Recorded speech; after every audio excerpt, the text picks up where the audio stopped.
Please, we ask all delegates to stand up facing the stage. Thank you.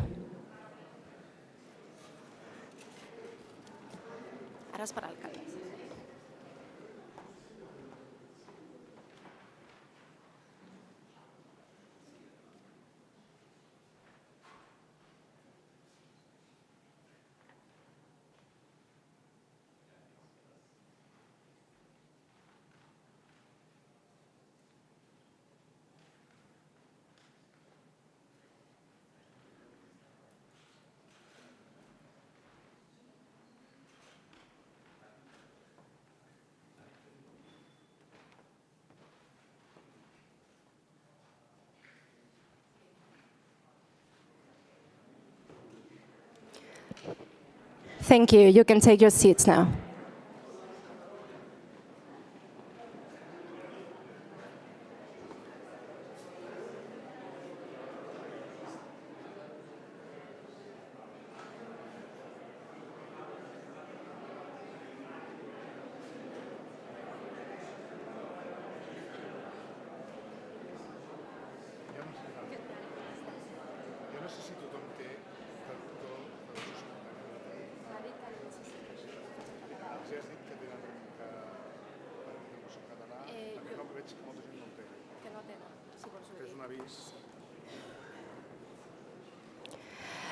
The introduction speech by the city manager will be in Catalan, so everyone can use the translation device into English, Turkish, Arabic.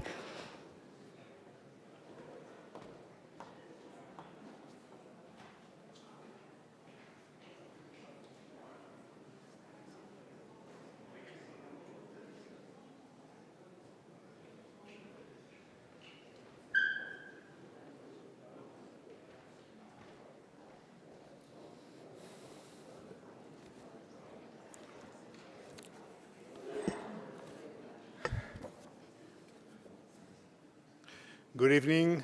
On behalf of the City Council of Barcelona, welcome to everyone. I hope you have your own translator machine, because I'm going to do my speech in Catalan, our language. Molt bé, doncs benvinguts i benvingudes al Saló de Cent. Senyora Clark Hart, regidora de l'Ajuntament de Montpellier i presidenta en funcions a MedCities, benvinguda i ben retrobada de nou. Senyora Cecilia García Gasalla, directora de Cooperación con África, Mundo Árabe y Asia de la Agencia Española de Cooperación Internacional del Gobierno de España. Regidors i regidores, tinenta d'alcaldia Eugènia Gai. Senyor Sanem Florença, president de la IEMED, mayors from the Mediterranean area, welcome. Aquest és un espai, el Saló de Cent, carregat d'història. Sou el lloc on es governava la Barcelona medieval. A pocs metres d'aquí es trobava una de les seus del Consolat de Mar, aquella institució que des del segle XIII va crear un dret marítim comú per a tota la Mediterrània. El llibre de Consolat de Mar era, en el fons, un idioma compartit entre ciutats i ports, regles comunes per resoldre conflictes, per fer possible el comerç i per donar seguretat a la gent que vivia del mar per tot el Mediterrani. Avui, segles després, ens tornem a reunir al voltant del nostre mar amb un objectiu semblant: escriure un llenguatge comú entre ciutats per afrontar els reptes del nostre temps. Fa 70 anys, l'alcalde de Florència, Giorgio Lapira, va intuir que les ciutats podien construir una pau de les ciutats del món, per superar la lògica d'aleshores, que era la lògica dels blocs. El 1955, aquest alcalde de Florència va convocar una trobada de capitals amb alcaldes d'Orient i d'Occident, en plena Guerra Freda. 40 anys després, l'alcalde de Barcelona, Pasqual Maragall, va portar aquesta intuïció a la Mediterrània. L'any 95, Quan vam acollir la conferència euromediterrània que va donar lloc al procés de Barcelona, va organitzar una conferència de ciutats mediterrànies perquè els alcaldes també tinguessin veu. L'alcalde Maragall estava convençut que les ciutats unides poden construir allò que els estats sols no aconsegueixen. Avui, l'any 2025, reprenem aquest fil històric.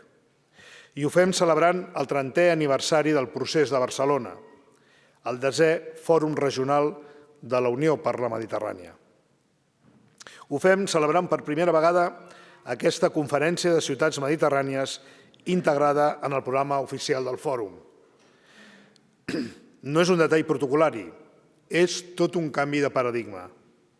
És el reconeixement que les ciutats som actors de ple dret de la cooperació euromediterrània. Un reconeixement reforçat per la presència demà de la comissària per a la Mediterrània, la senyora Suïca. Per això, per Barcelona, és un honor i una responsabilitat acollir-vos avui aquí.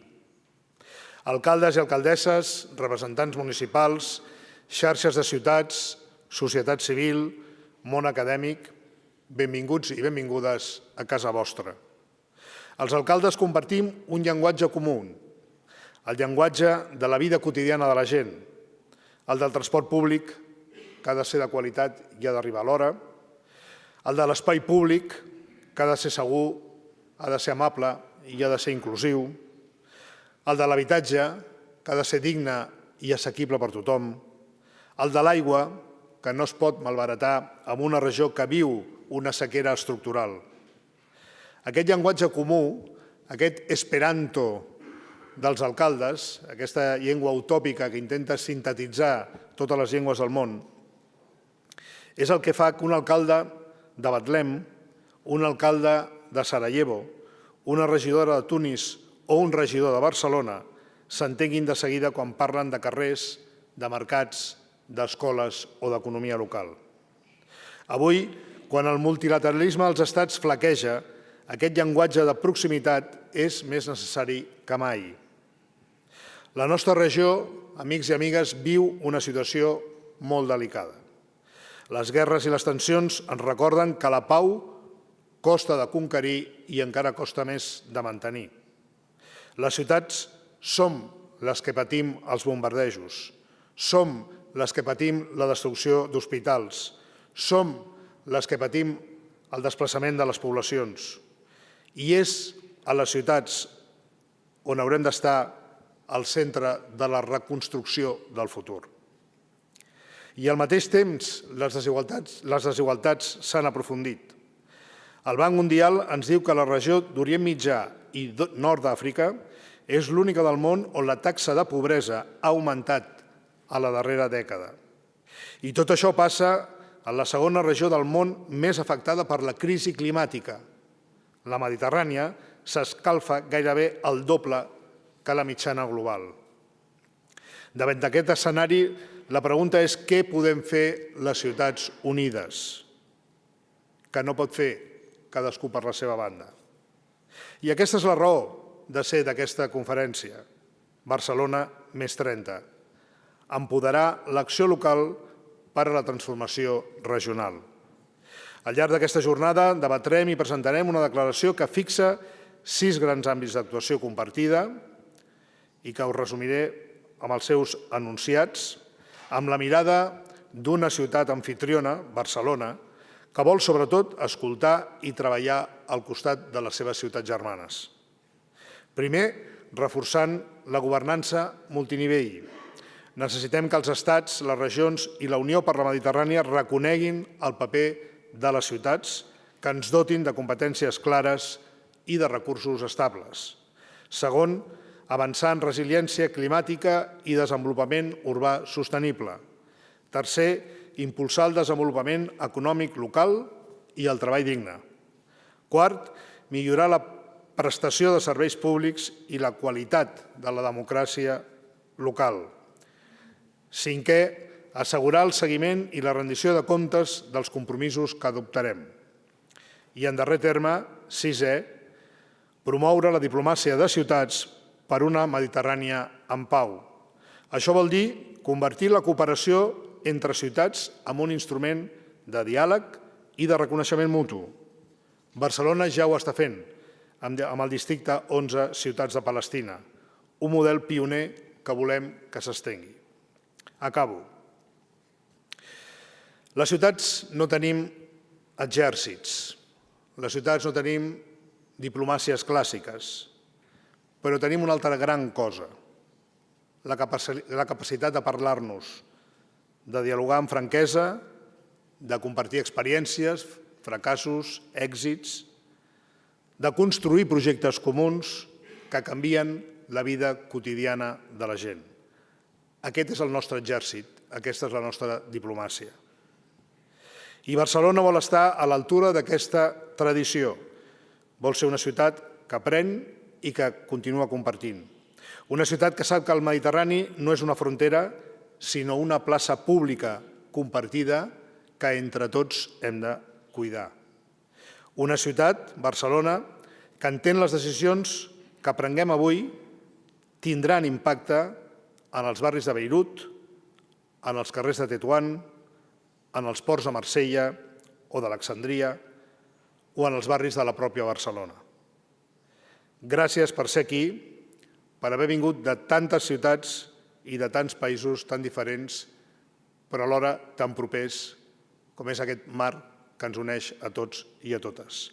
Barcelona és casa vostra. Moltes gràcies.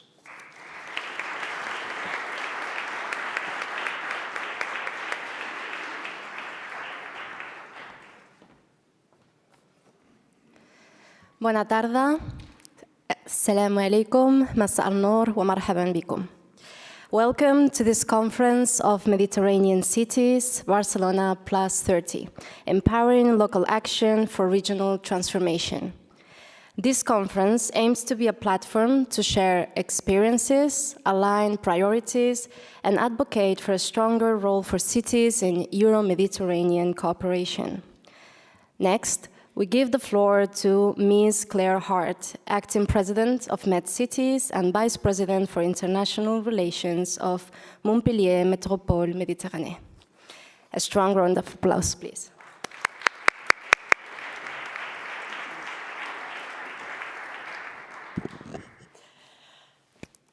Bon dia. Salamu alaikum. Hello, good afternoon, and such a joy to be here.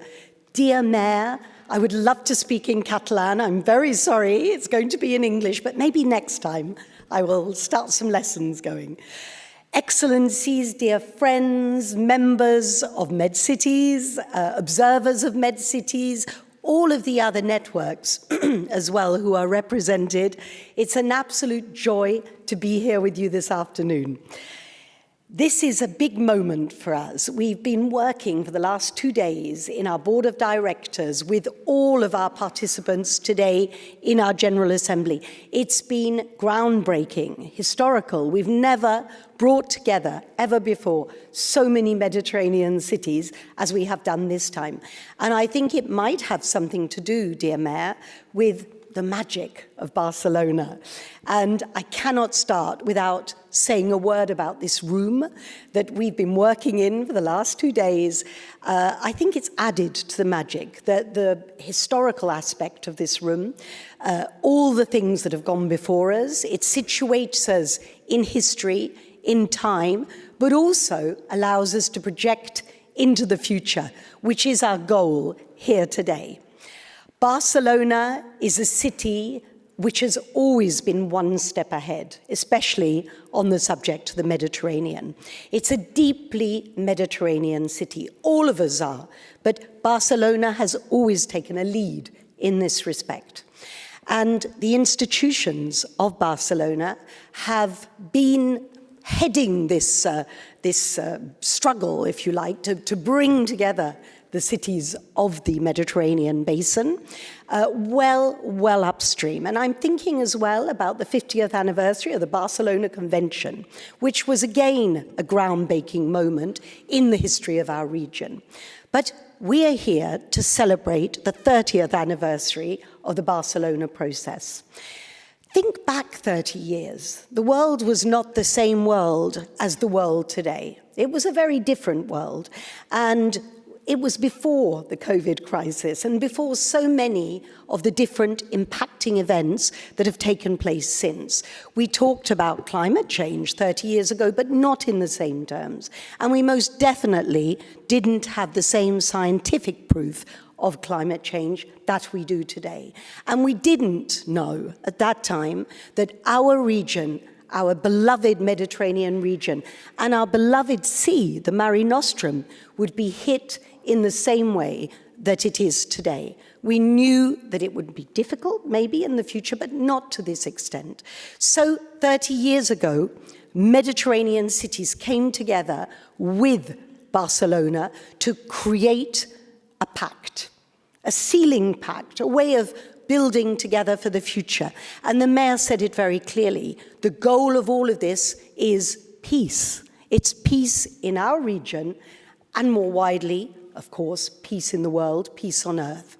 So today we find ourselves, and within our network, we like to talk about the fact that we are the Mediterranean voice to the world. We believe in this, we believe in it strongly, and every time we come together, our network is building, is getting bigger, is getting more fulfilled with people coming from the four corners of the Mediterranean.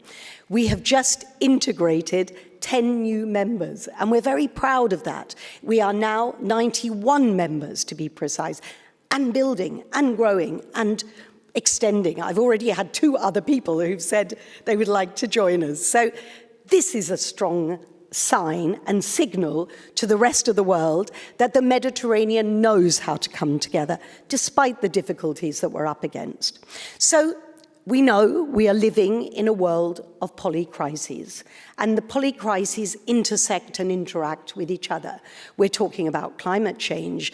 We're talking as well about fighting pollution in our sea, in the Mare Nostrum itself, because all of this is impacting the socio-economic factors for our region. It means, very simply, that when the resources dry up in the Mediterranean, our fishers do not have the same capacity to live from their trade that they might have done 30 or 50 years ago. So all of these factors, and of course conflict, is very much present in our region. And I think all of us, and you mentioned this too, dear Mayor, all of us, our heart goes out to what is happening at the moment in the Middle East and to our partners, and we're delighted at MedCities to see so many West Bank Palestinian cities, but also the Gaza City Collective is with us, not physically, but online and in their heart and soul. So that is also a very strong message that we're sending out to the rest of the world. We are together, and we work together, and we build together. So in a polycrisis-struck world, we need to come together. We need to pool our resources. We need to pool our energies, and we need to draw on all of the best practices that are being done around our region. I'm going to give you one example. With our mayor, we went recently to Morocco. We saw reuse of used water in a way that in Europe we are only starting to think about. They're doing it. It's practiced. It's happening. And this, for us, is extremely telling. In the old days, it used to be the north and the south. Today, it's a double-way flow, and we're all working together, and we're all building together, and we're feeding from each other's experience, and that's how it should be. And when Merkel Boni talks about city-to-city diplomacy, this is exactly what we're talking about. We're talking about working together as mayors, as frontliners, as first responders, the people that if there is a crisis, if there is a situation that gets out of hand, be it linked to climate change or to conflict or to extreme weather events, landslides, earthquakes, who is the first to have to deal with it? The mayor, always, and their teams. So when we say that, we're also stretching out our arms and saying, how did you deal with it? What did you do? How did you set up a easy alert system, a quick alert system? How did you use the smart city practices to help you to build a safer future for your territory? And this is what we do at MedCities. We come together, work together through our projects. Thank you, of course, to the European Union for all of their support, for believing in MedCities, and I'll come back to this at the end. But it's a very important way of pooling our energies, our ideas, our best practices in order to build the better future that we all believe in. I will go one step further on this point. We know this as mayors, as city councillors, as people involved at the local level. We know how hands-on, how practical we are. But there's always been a bit of a distinction between the local level, the national level, and the multilateral level. And suddenly, magically, at the present time, and it may have something to do with Agenda 2030 galloping forward, we're in 2025, we're not quite on track on the 17 Sustainable Development Goals, and the Secretary General of the United Nations knows that and is calling on us mayors to come and work beside the United Nations in order to bring our practical field experience to play and to bring all of these ideas onto the table. At last, and this is a shout out to all the representatives, I'm thinking of the UCLG, all the representatives of big international institutions that have fought so hard to get us that seat at the table. At last we're there, talking directly as mayors with the decision makers at the multilateral level, because they need our input as well. And of course, the situation is so complex, is so specific today, that if we don't come together and pool our energies, we will not succeed in moving forward. So I would like to say that one of the things that we are very concerned about in Montpellier, in Barcelona, in MedCities, and more widely in all of the cities around us, is that in this world where people are building walls more and more, you can follow my gaze and imagine what I'm looking at here, we believe at MedCities in building bridges. We believe in strengthening bridges between our cities, stretching out our arms, becoming friends, getting to know each other, work together, getting to appreciate each other and understand each other. When we do that, there's a very practical aspect. We work to build projects, but there's also a question of friendship. And I have to say, yesterday, one of our members even used the word love. He knows who he is. And I think that when we work to build bridges, we're working to create friendship, and why not love between people. So may that be the take-home message today, that in this troubled world, we have the right to build bridges. But it's not enough just to build them. We need to maintain them. We need to upkeep them so they don't crumble. And so may we take a pledge together, and this is what we're looking at in the Plus 30 Pact that we're going to propose to you. It's a way together to build the biggest bridge possible between our Mediterranean cities, the different shores of the Mediterranean, and to create a better future for all.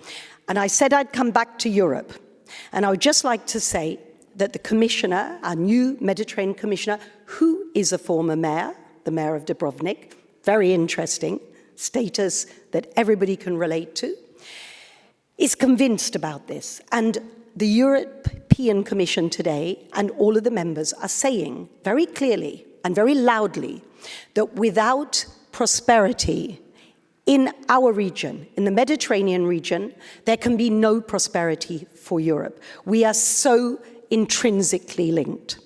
So, friends of the Mediterranean, let's work together, let's build the most beautiful bridge we possibly can between us.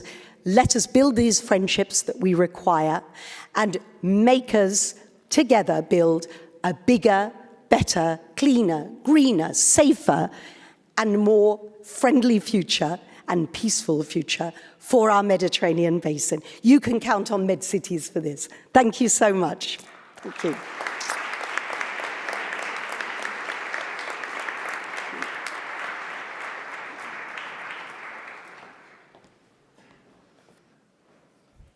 Now, we are pleased to invite Ms. Cecilia García-Gasalla, Director of Cooperation with Africa, the Arab World and Asia, Spanish Agency for International Development Cooperation, Ministry of Foreign Affairs, EU and Cooperation, so she can address the audience. Thank you so much.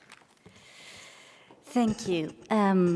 First of all, it is really a privilege to be in Saló de Cent, a historic symbol of local power, to take part in the opening of this conference that put the accent in something key for the Spanish cooperation, and in particular for the Spanish Agency for International Development Cooperation, AECID, and it is local action.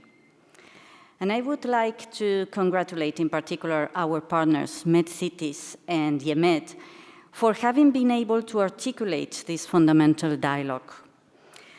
The greatest Mediterranean challenges, climatic crisis, water scarcity, and job creation, are present in an even more accurate manner in the cities. And local authorities are on the front lines, as you have specifically said. That is why we believe that regional transformation will only be possible if the local level is reinforced. This is also true even beyond the Mediterranean region. In this sense, the Spanish cooperation is actively working in the framework of the Covenant of Major in Sub-Saharan Africa to help cities to implement climate actions to combat climate change and sustainable energy actions with technical assistance to municipalities, institutional reinforcement, and accompanying and financing projects. The idea is that local governments are key actors of climate action in this case. In the Mediterranean, the Spanish cooperation has renewed its regional program, Masaralan, with 3 interconnected main axes: jobs and opportunity creation with a special focus on youth, ecological transition, and gender equality, with a very important cross-cutting priority, inclusivity. For us, inclusivity means the reinforcement of local entities and their participation in development. And here we have evolved to a cooperation in which local authorities have really become strategic partners. A good example of what we do in the framework of Masaralan program in this field is our partnership with MedCities. For example, through Masaralan, we are financing the Nurturing Med project with the goal of putting in place technical assistance directly in the municipalities of Madaba in Jordan, El Mina in Lebanon, and Gabes in Tunisia, to contribute to the planning of green public spaces that promote social cohesion and climate resilience. On the other hand, last month, we had here in Barcelona the regional consultation on urban challenges and risk in the Middle East and North Africa, organized by UN Habitat and MedCities.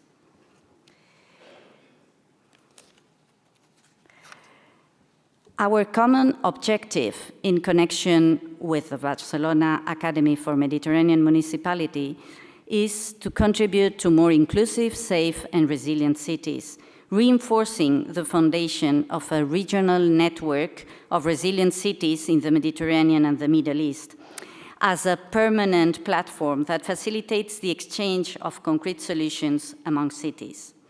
We share this vision with the United Cities and local governments, represented in this conference by Emilia Sanz, and with the Union for the Mediterranean, represented by its Secretary General, Nasser Kamel, with which we have a specific line dedicated to capacity building for fundable urban projects.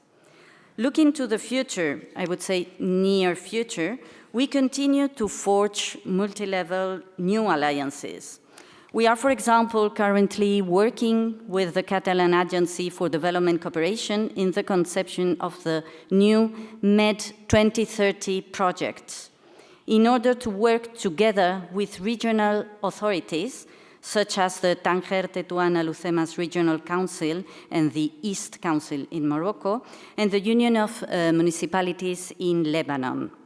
We already worked bilaterally with them, but now is together just to foster the link between the improvement of governance and basic services and local job creation, especially for young people and women. To end with, this conference calls to reinforce the role of local governments. And this is one of the goals of the Spanish cooperation, in particular of the decentralized cooperation, which is one of the main identifying characteristics of the Spanish cooperation. And the AECID, the agency that I represent today, answers to this call at the regional level through the Masaralan program, with concrete actions, strategic alliances, and a dedicated funding, convinced of the fact that I mentioned at the beginning, that we need to support the reinforcement of local action as true driver of regional transformation. Thank you so much.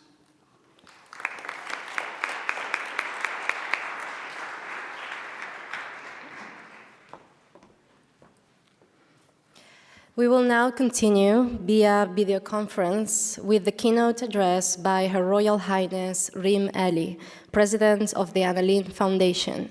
She will be introduced by the Ambassador Mr. Senen Florenza, Executive President of the European Institute of the Mediterranean.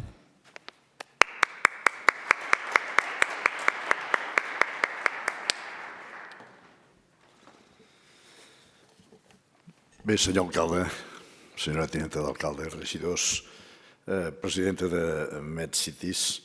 Well, it's really a pleasure and a privilege to be with you this afternoon at this occasion to introduce a keynote address by Her Royal Highness Princess Rim Ali of the Kingdom of Jordan in her capacities, especially as President of the Annalene Foundation. We meet this afternoon in this precious Saló de Cent, a place, as it has been said, that symbolizes centuries of municipal governance. In this symbol city of the Mediterranean today, Barcelona, because Barcelona is the name that bears today the overall Euro-Mediterranean cooperation. 30 years since the launch of the Barcelona Process in 1995, mark an important anniversary. Back then, the ambition was clear and courageous: to build a common area of peace, stability, and shared prosperity between Europe and the southern and eastern shores of the Mediterranean through economic integration, political dialogue, and cultural cooperation. 30 years later, we have reasons both for pride and for deep concern. We have seen how trade, economic exchanges, and cultural cooperations have connected our societies in unprecedented ways. Networks of cities, universities, civil society, and organizations, and youth have woven a dense fabric of relationships that did not exist in 1995. The Mediterranean today is far more interconnected, and that is partly thanks to the spirit of Barcelona. But we cannot ignore the gravity of the current context, especially in the Middle East. At the core of the event of today, the belief that political instability and unresolved conflicts continue to mark the region. The suffering of the Palestinian people, the devastation and massacre endured in Gaza, and the fragility of the ceasefire weigh heavily in our conscience. Added to all this, the fragile socio-economic and environmental situation experienced throughout our region, and the increased vulnerabilities that prevent us from fully realizing the promise of the Barcelona Process. But we have to endure, because we know that this is the right way to go ahead improving the situation. This is precisely why this Conference on Mediterranean Cities, Barcelona plus 30, and the declaration, a call for action, that have been shaped together are so important. Tonight, in this historic hall, in a city that has long practiced local diplomacy for peace, we send a powerful message. If we want to transform our region, we must empower local authorities as genuine actors of change, as has been reminded especially by the mayor and by the president of MedCities. It is in this complex context of crisis of hope, of justified disconcern and renewed commitment that we now listen to the keynote address by Her Royal Highness Prince Rim Ali. Her Royal Highness Princess Ali brings together several dimensions that are central to our work. As president of the Anna Lindh Foundation, she leads an institution devoted to intercultural dialogue, to building trust among societies across the Mediterranean, and to giving voice to youth, educators, civil society, and the media. As a journalist, Her Royal Highness, as a journalist and media professional, has dedicated her career to rigorous information, ethical storytelling, and pluralistic public debate, precisely what we need in times of polarization, disinformation, and dehumanization narratives. Having gained prominence as a journalist for her award-winning contributions to international networks, including CNN, the BBC, and Dubai TV, Princess Rim Ali founded the Journal Media Institute in 2007, which has become a vibrant, internationally recognized center for excellence in journalism and education. Additionally, she has pursued an interest in narratives that foster human connection, both as a member of the Board of Commissioners for the Royal Film Festival of Jordan since 2005, and as president of the Amman International Film Festival Award Film. And as a Mediterranean figure, of course, with a truly transnational trajectory, she embodies the idea that our region is not in line of division, but a space of encounter. Her voice is particularly relevant at this moment, as we Mediterranean cities are calling for peace, for climate justice, for social inclusion, and for a renewed Euro-Mediterranean partnership that truly integrates the local level. So, dear friends, ladies and gentlemen, it is now my great honor to give the floor to Her Royal Highness Princess Rim Ali, President of the Anna Lindh Foundation, to deliver the keynote address. She was to be with us presently this afternoon. She will be tomorrow, because he couldn't arrange finally with the flight, but she wanted really to be with us. So, Your Royal Highness, you have the floor, with all our devotion to what you have to deliver. Thank you very much. Gràcies per la seva atenció.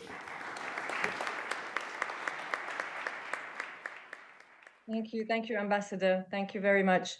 Your Excellencies, dear Mayor of Barcelona, Mr. Jaume Collboni, dear Claire Hart, President of MedCities, and dear Cecilia Garcia, Director at the Spanish Agency for International Development, dear mayors and City Hall representatives, dear guests from all around our Euro-Med region. The author Miguel de Cervantes, and I'm sure a lot of you know that, famously referred to Barcelona as that repository of politeness, that asylum of strangers, that hospital of the poor, that native place of gallantry, that avenging tribunal of the injured, that agreeable scene of unshaken friendship, unparalleled both in beauty and sight, qualities that remain true to this day. Thank you for inviting us to this spectacular city, and I'm really sorry not to be there in person. It seems I'm missing not only meeting everybody in person right now, but also a truly beautiful historical venue.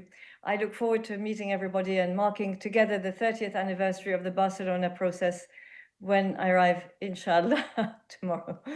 So for many of us, that process, the Barcelona Process, has aimed to define how we live together, how we trade together, how we thrive together. And it is also that process that led to the creation of the Anna Lindh Foundation, a way to ensure that the dialogue launched to support it would be promoted at all levels, knowing that when a process is not carried by civil societies, it has little chance of truly taking root. And so, following discussions in several Mediterranean cities, 20 years ago, the ALF was founded to create a dialogue between Mediterranean peoples and cultures based on the premise that all cultures and people were equal. So I'm truly pleased today to have been invited here to talk about what it means to be a Mediterranean city, along with the civic or urban symphonies that make it a platform for cultural exchange and civil society engagement on the eve of the formal launch of the Pact for the Mediterranean by the European Union, a pact in which the ALF can play an important role. As a network of networks of more than 4,500 civil society organizations across 43 countries, we act unrelentingly to empower, connect, and enable change that is sustainable, inclusive, and just. I'm truly pleased that today among our audience, there are several heads of network from our vast organization, and that there are also participants from Gaza City online. It is with all these networks around the region that the hope for a better future resides. They have rejected the fear-mongering that led to a discourse of clash of civilizations in order to practice a coexistence of civilizations in their work every day. And in this, the role of local institutions is crucial. They are essential partners in creating a shared future of prosperity. And this is exactly why we have complemented our work with initiatives that place cities and local governments at the very heart of our intercultural efforts. In 2021, we launched the Euromed Capital for Dialogue Award, recognizing cities that have developed inclusive visions and acted boldly to advance intercultural cooperation. Their first recipients were in fact Mostar and Limassol.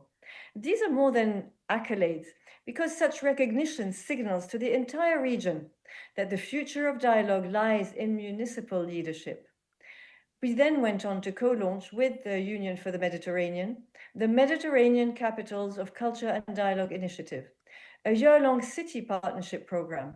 And each edition brings together 2 cities from different shores to lead inclusive cultural programming. In 2025, Tirana and Alexandria held that title. Tetuan and Matera will follow in 2026, and the nominations for 2027 will be disclosed in a few days. And I'd just like to add that anyone interested in competing for 2028 is more than welcome. We're also approaching the time when we celebrate every year on November 28th, the Day of the Mediterranean. And this is where grassroots organizations and municipalities bring music, art, and intercultural storytelling to their communities. From small town squares to major capitals, this shared celebration transcends borders and reminds us that the Mediterranean identity is not held in institutions, but lived by people. And I will come back to that in a bit. Our commitment to placing citizens and grassroots actors at the center of decision-making is deepened through a project also called Transformed. It's a project that we launched recently, and it focuses on improving the capacities of local authorities and civil society actors that work together for social integration, and on fostering their cooperation to formulate governance models jointly. Now, there are many more initiatives that the Executive Director, Mr. Josep Ferrer, who is with us today, with you today actually, would be happy to detail, I'm sure, to any of you who may be interested. But what is important to know is that at the core of all these efforts is a simple but powerful idea. And that is that public spaces are not just built environments, they are civic arenas alive with people and activities. Today, though, more than ever, as some of you have pointed out, I think it's clear to us all that our cities are extremely polarized. And that is why the Foundation's public policy work also aims to transform public spaces into hubs of intercultural inclusion, including public libraries and universities, among others. These spaces can play a very important role today in reversing the trend of polarization. But after the last 2 years of deep divisions, of pain and mistrust, what is needed today, I believe, is a total reset. And I think some of you, Claire Hart also mentioned, cities can and do help make that happen. They can work together with a coordinated approach, especially when they share similar visions that promote equality and inclusion and respect of the other. We all know, of course, that our cities are very much what their inhabitants and their mayors are able to make them. And whether you are on the north, south, or east of the Mediterranean, being a Mediterranean city usually means something similar. For example, it usually means that in your particular neighborhood, your weeks and days are punctuated by the sound of church bells or the call to prayer of the muezzin, or in the case of some cities like mine, Amman, by both, making them essentially places where dialogue can only thrive naturally. You do not have to have a port on the sea like Barcelona. You can still be a Mediterranean city. Being a Mediterranean city usually means that many of your inhabitants have ancestors who came from elsewhere. It means you have either seen war or pacification at some point in the past, often pacification after war.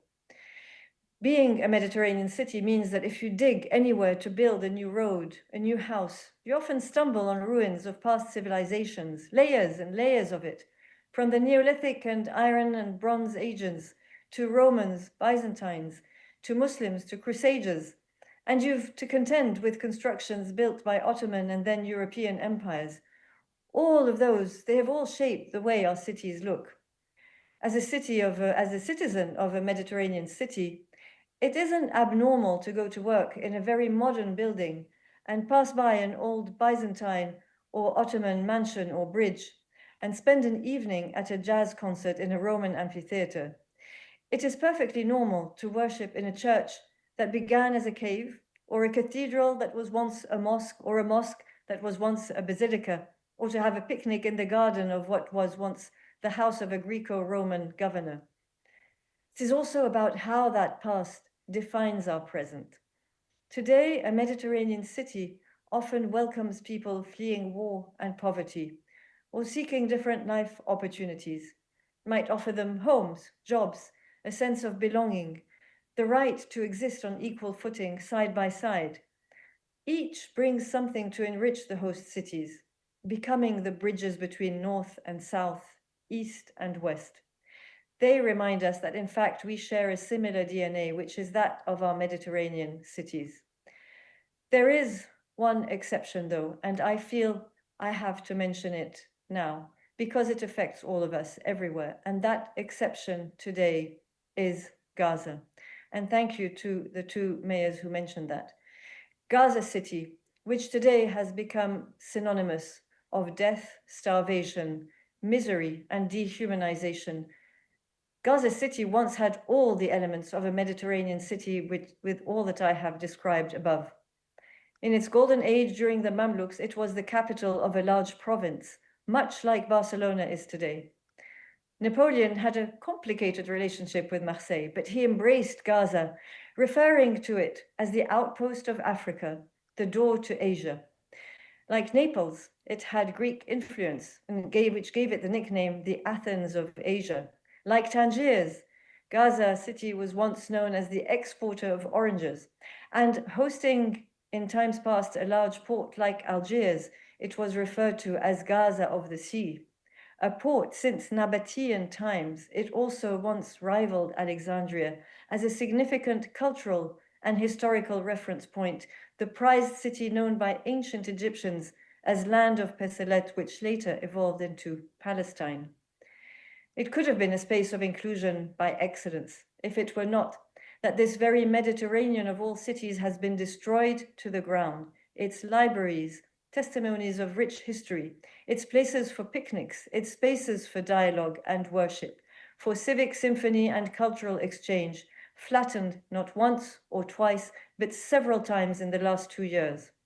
A city victim of an ethnic cleansing campaign, the ultimate mission of an occupier wishing to make disappear forever any testimonies to the layers of civilization that built Gaza, as well as its people, most of whom were already twice or 3 times made refugees.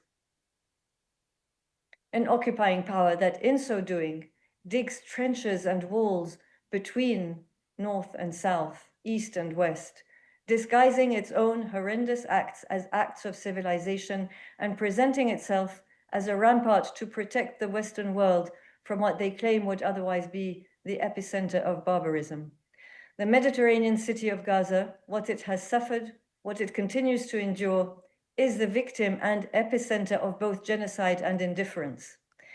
Indeed, the United Nations Office of Humanitarian Affairs and several international law experts have qualified this war on Gaza as genocide. But the demand for justice by many, and we have seen that in so many Mediterranean cities, and also the refusal to grant it by others, has created a tear within the fabric of societies in the Euro-Mediterranean region and almost everywhere between civil societies and their governments. This fracture is not irreparable. It also goes, by the way, north and south. It can be sewn back with a ceasefire that is actually enforced and not systematically violated, with the rejection of all extremisms, with the acknowledgement of the pain and suffering of all those who live in that corner of the world equally, with the necessity to keep those responsible accountable, and of course, with an end to the occupation of Palestine.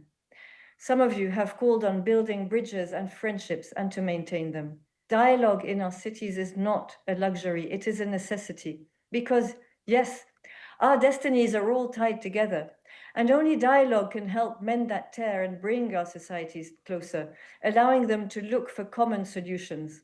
Civil societies and local authorities can pave the way together and bring this dialogue to fruition, step by step. I know the will is there, and I know that because last June, the city of Tirana, this year's Mediterranean City for Culture and Dialogue, generously hosted our ALF forum with 800 mostly young people who had come from all corners of our Euro-Mediterranean region. And they came despite the calls for boycott from one side, despite the fear of censorship from the other. They showed up. Their voices are the voices that should guide our reflection and help us gradually sew back the torn fabric of our Mediterranean, because they have shown that they care and they have ideas. Building bridges within our societies means listening to this youth and taking into account their suggestions, their ways of connecting, as they work with local authorities to face the challenges our 21st century has presented them with, from climate change and AI to ethnic cleansing and genocide. They have the lucidity to see that it's not okay to kill a child in Gaza or 20,000, in the same way that it would not be okay to kill a child or 20,000 children in Barcelona, in Marseille, in Naples or Algiers, Tangiers or Alexandria without anyone batting an eyelid. To offer young people the hope that they deserve and fulfill their potential equally, to allow for a shared prosperity in all our Euromed region. The EU Pact for the Mediterranean, like all the partnerships between local governments and institutions, will need to be supported by a solid foundation from the ground up. It can help us come back from the current devastating state of affairs.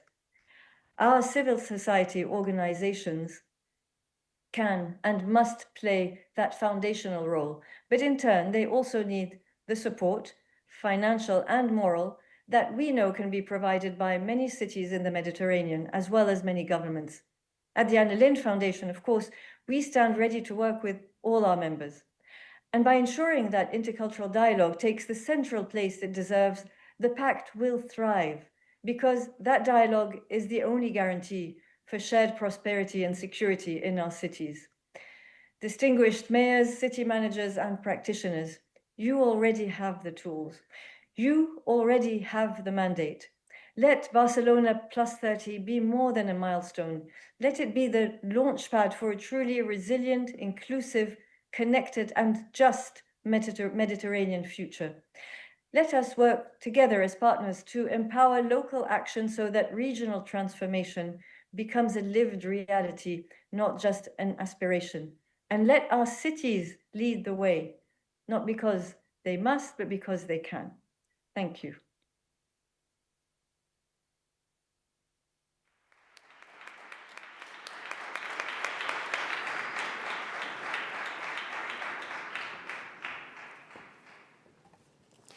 Thank you, Your Royal Highness.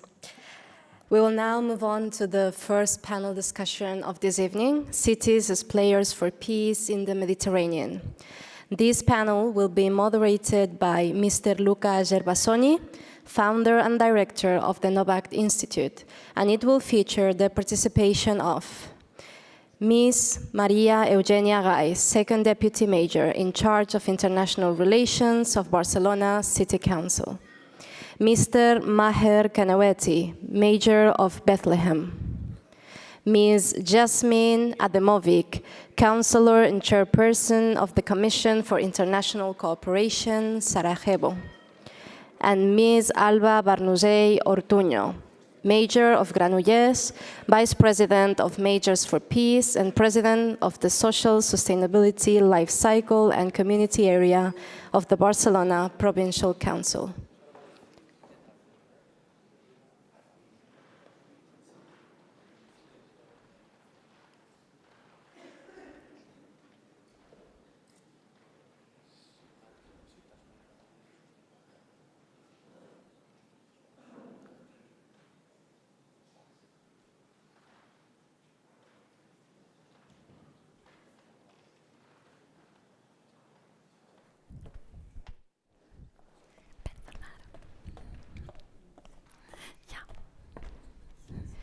Please, a big round of applause for all participants.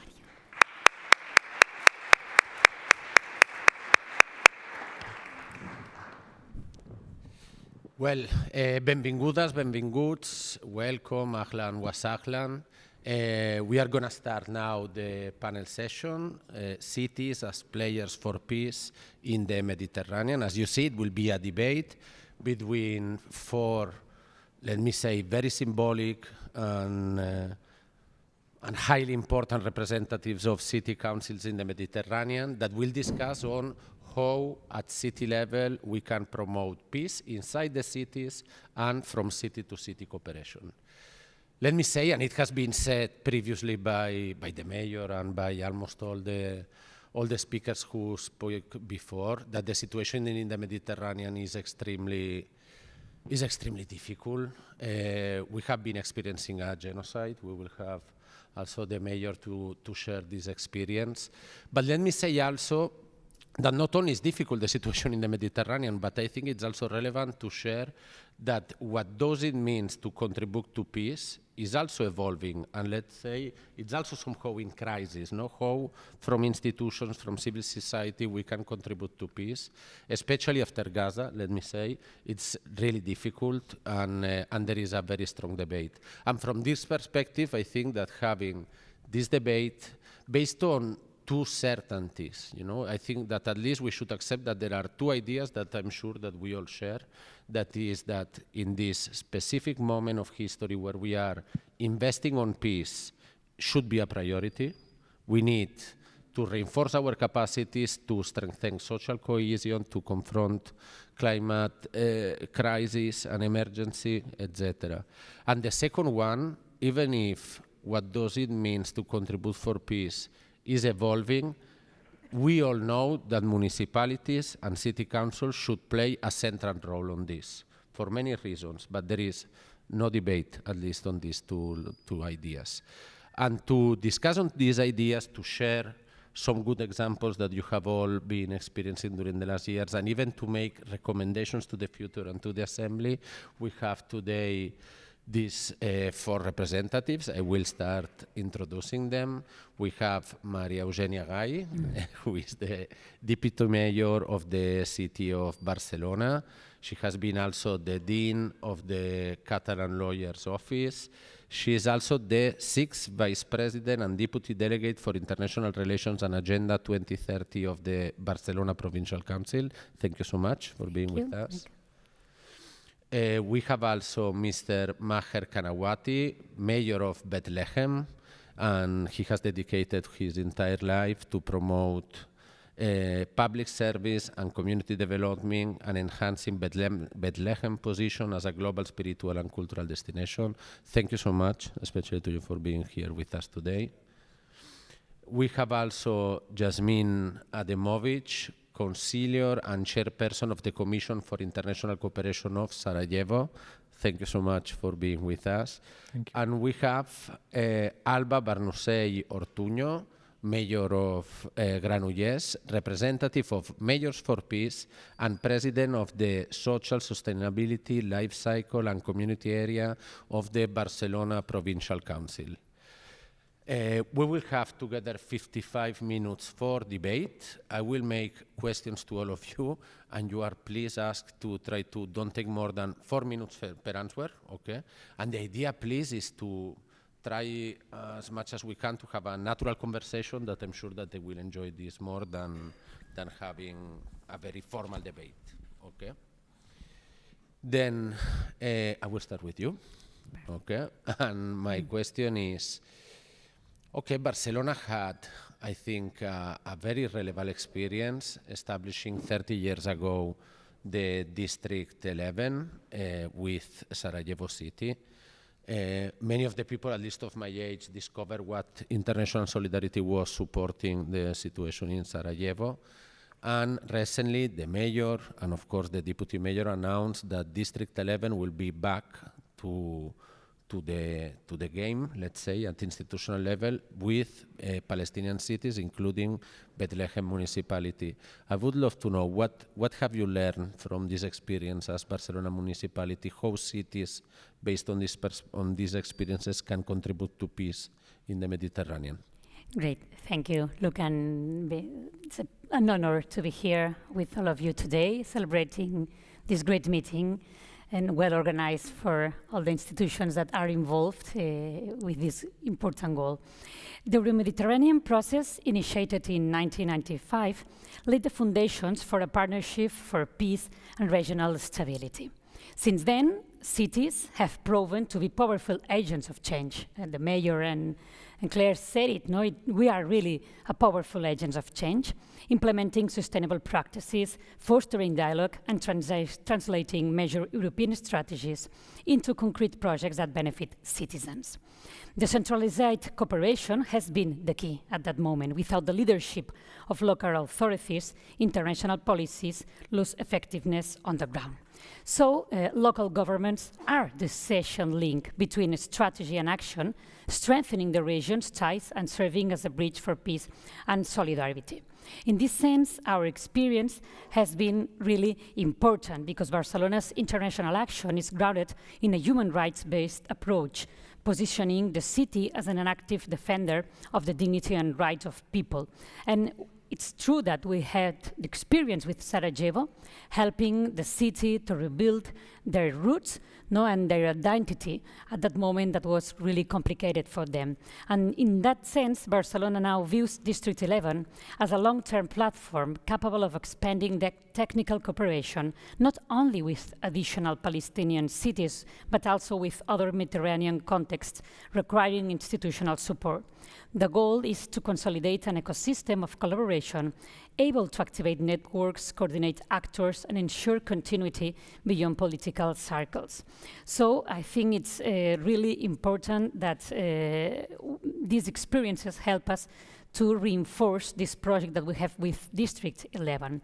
Barcelona will formalize new cooperation frameworks with the cities of Ramallah, Nablus, Bethlehem, so then we can just cooperate with our techniques and experts in our house, and then give to all of our talent to have these cities to just intensify this professional exchange that we are preparing, deploying specialized teams from Barcelona to support urban reconstruction projects while hosting Palestinian professionals for technical residences in our municipal departments. So it's a city-to-city cooperation, strengthening our bonds to help them to progress and to just to help them to be again cities and obviously more focused in Gaza, in this difficult moment that they are crossing, but just in this way we would like to continue working.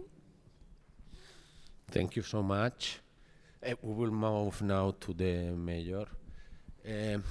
Mayor, I had the privilege to spend 5 years in Bethlehem, okay, and I can imagine, well, I imagine that I can just literally imagine how difficult it should have been to try to protect civilians in face of colonial and illegal occupation violence that for sure it has been suffered by the Bethlehem citizens. And I would love to know what have you done and what kind of support you have received in order to try to protect your citizens during all these extremely difficult years.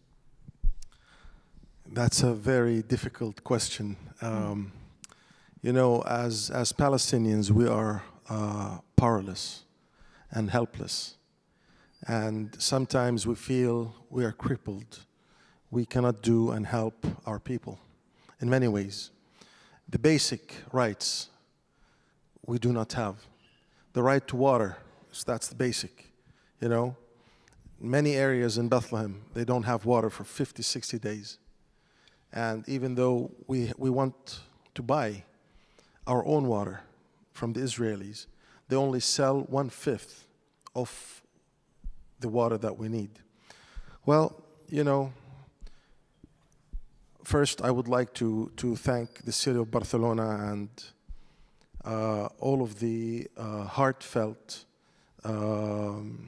support that you have given to the people of Bethlehem, that you have given to all of the Palestinian cities through standing with us and offering support and being there for us.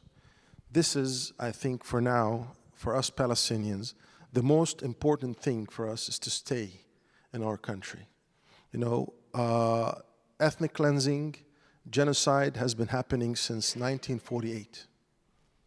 And if you look at the numbers of the Palestinians in Palestine and the numbers of Palestinians outside of Palestine, you'll understand that they have succeeded to drive out the Palestinians from their land. And the most important thing now for us is to strengthen the resilience of the Palestinians. And nobody can do that but cities. The cities can do that. You know, 3 months ago, before my first trip out and touring Europe to get the support for the people of Bethlehem, I went out with no hope, almost no hope, no energy. And when I saw the love and support and the solidarity of the people with the Palestinian case, and I saw, I came back with a lot of energy and hope that I transmitted to the people of Bethlehem. And through this support, through this positive energy that I received from the people of, all of the cities that we work together, and of course with the city of Barcelona is one of the most important ones. I came back with a lot of energy that made me announce the reignition of the spirit of Christmas, which we really needed. We haven't had it for 2 years. It was a silence for 2 years, and it was a debate. Can we have celebration? But Gaza, Gaza is in the heart. But I think we are being, tortured all over Palestine. Why can't we reignite hope from the city of hope? To reignite that hope that people needed. We lost 4,000 people in Bethlehem, and there was no bombing, no missiles. We lost 4,000 people in these 2 years. How long can we wait before we do something to give people hope? Just by announcing the celebration of Christmas, you could feel the vibes of the people, the feedback from all over, not only Bethlehem, from all over Palestine, even from Gaza. They were happy that we have reignited hope, reignited resilience, that a lot of people lost hope in Bethlehem. And when you lose hope, that's the end. There is nothing else you can do when you lose hope. So I think through the people, and the front line at any city is the municipality. And the people is driven by the heart of the people. And when we see so many municipalities are supporting Palestine, you know, I think I look at those people and I see these are the heroes of today. You are the heroes of today. And when I see the Palestinian flag all over, you know, I was in many demonstrations in Europe, and I see the Palestinian flag, and I see this is no more the flag of Palestine. It's the flag of humanity. It's the flag of resilience. It's the flag that will always be remembered as the flag of justice. And I think the most important thing at this time is that kind of support. And we thank you for all what you do. I know we have discussed many things. You know, the municipality work is not just taking out the trash and paving the roads and doing the infrastructure, but making a bond with your neighbors, making a bond and making sure that human rights are taken care of, and making sure that when we see something bad is happening to a nation, to stand up and say, stop. This needs to stop. And it's never too late. You know, we've been crying out for the past 80 years, but I think now everybody's crying out with us. And I think this is with the help of the municipalities. And this is, you know, like today I'm talking about it, and I'm reaching a lot of mayors around the world. And this is a great support for the people of Palestine, for the people of Bethlehem, and we will never forget what you're doing for us as Palestinians. God bless you, and I would like to invite you all to come to Bethlehem to celebrate Christmas, to celebrate the reignition of the spirit of hope in order to give to the people of Bethlehem, to the people of Palestine, and to send it from Palestine back to the whole world. Thank you so much. Thank you.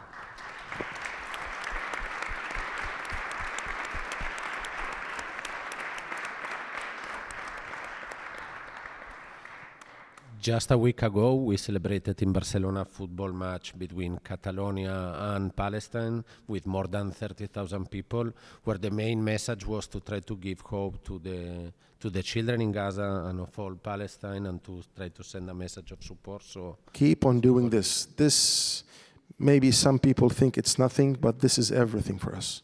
This is truly everything for us. Thank you so much.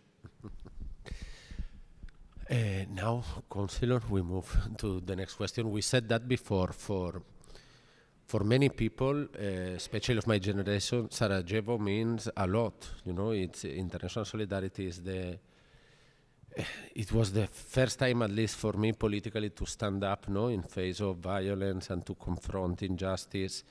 And let's say that for Barcelona, Sarajevo is a very important symbol, and I would love to say that even internationally, Sarajevo is a symbol of repair, of how to survive as a city after very difficult violence.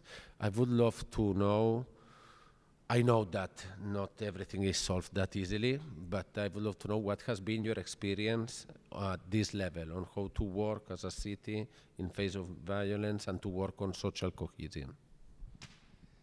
First of all, I would use the chance to thank the city of Barcelona, the MedCities, for having me here, talking about this topic. For sure, it's one of the most important things in life. It's peace. We can't work towards our economy, towards renewable energy, if we don't have peace. So I truly believe this is one of the most important topics that we can talk in any conference in any part of the world. And also, it is very difficult for me as a representative as a citizen of city of Sarajevo. We relive everything what's going on now in Palestine and Gaza. The fact, as Mayor, Deputy Mayor Gay and Mayor of Bethlehem, as they said many times, the word hope. The fact that in 1992 Barcelona created the District 11 was so important for the city of Sarajevo, not because we thought we're going to get some funds, that we're going to get some money, that we're going to get some help in rebuilding our infrastructure. It was the hope that was the most important thing. Sometimes you can go without water a couple of days, you can go without food, but you can't live one day if you don't have hope. So this is something that I really want to stress on. And everything that has been going on in Gaza, it was very difficult for us. And I also want to really thank the city of Barcelona, because you don't have that many cities around the world. And it's happening again this year in 2025, where they created again the District 11, because we all know Barcelona has 10 districts, just to be able to help. So for us, that was one of the most important things. Of course, Sarajevo, throughout its history, it always had this spirit, the spirit of multiculturalism. We were a city under siege for 4 years. It was the longest siege after the siege of St. Petersburg in the Second World War. But even during those 4 years, the people of Sarajevo, that were super multicultural, we had Catholic Orthodox, Catholic Christians, Muslims, Jews, all living together. They didn't let one single religious building to be destroyed or burned out. They're proud. They were really proud of it. And this is something that as a city you cannot buy, you cannot learn how to do it, you just have to have it in the city. Obviously, I feel that Sarajevo also is one of the best examples as how to rebuild, not only rebuild infrastructure, even though I think this is one of the most important things, and this is how cities should start after you have a conflict, because you need to find a common goal. That's the same for everybody. It doesn't matter what religion you are, what nation you are, you need the roads to get around. And usually in Sarajevo, the same roads take you to 2 Olympic mountains. One is now a part of East Sarajevo, the city split after the war, and one is the part of Sarajevo, but we needed to rebuild it to get to any of these. So this is something very important. Even if you study negotiation, you know that finding a common goal is very important. So in infrastructure, that's how we did it. Also for having water in the city, it's important to cooperate, and that's how we did it. We cooperated to give to the citizens the common needs to actually be able to live. Another very important thing is, and something I want to also remember, was the fact that Sarajevo was an Olympic city. In 1984, we held one of the best organized Winter Olympic Games ever. And in 1992, when we had Olympic Games here in Barcelona, we heard these voices that really meant a lot to the people of Sarajevo, where we had friends that actually cared for us. We knew we are not alone. So this is something that really helped. So a couple of years ago, there was a big idea, and we didn't know how to make this cooperation between East Sarajevo and Sarajevo, the 2 cities that kind of split after the war, how to make it work. So we figured, what was the best thing in our past, the one thing that really made us proud? And we figured out that was the Olympic Games. Nobody wanted to say, we don't like the Olympic Games, no matter who you are or where you come from. So we got an idea, and together with the friends and support from the European Olympic Committee, the city of East Sarajevo and Sarajevo, they applied, and they got to be the host of the European Youth Olympic Festival that was held in these 2 cities in 2019. And this is one of the best examples how something positive that everybody agrees that it's the most positive thing that ever happened in this region. So we agreed to organize it together. We got the people from these 2 cities together. We got more than 1,000 volunteers working together to promote the city, to rebuild our infrastructure, our sport infrastructure, something we were really proud of, and to show the people from all around the world that we put our differences behind. We knew the war was terrible, we knew there was a lot of suffering, but we knew we had to go forward. And this is something that could be really cherished in the future, that we need to agree if we have 2 sides and one thing that is positive, and to try to build on it.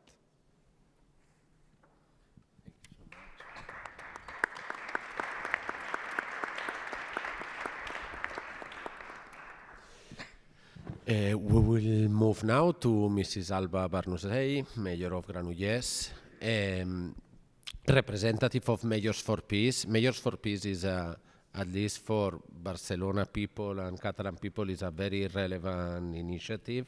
And Granollers, I think, is a city that has been really connected with promoting peace policies. I would love to know, Mayor, how you can turn this international solidarity vision that you have at Mayors for Peace into specific policies that can promote peace. What are you more proud of what you have been doing at Mayors for Peace? Okay, thank you very much. First of all, I will try to express myself in English. If not, I will ask you some help. I was a little bit preparing Catalan, and when I heard my colleagues, I was thinking, what I'm doing here as a mayor of Granollers. You introduced myself, but in that moment, in a difficult moment in the world and in the Mediterranean area, what I can say about peace? That was my question.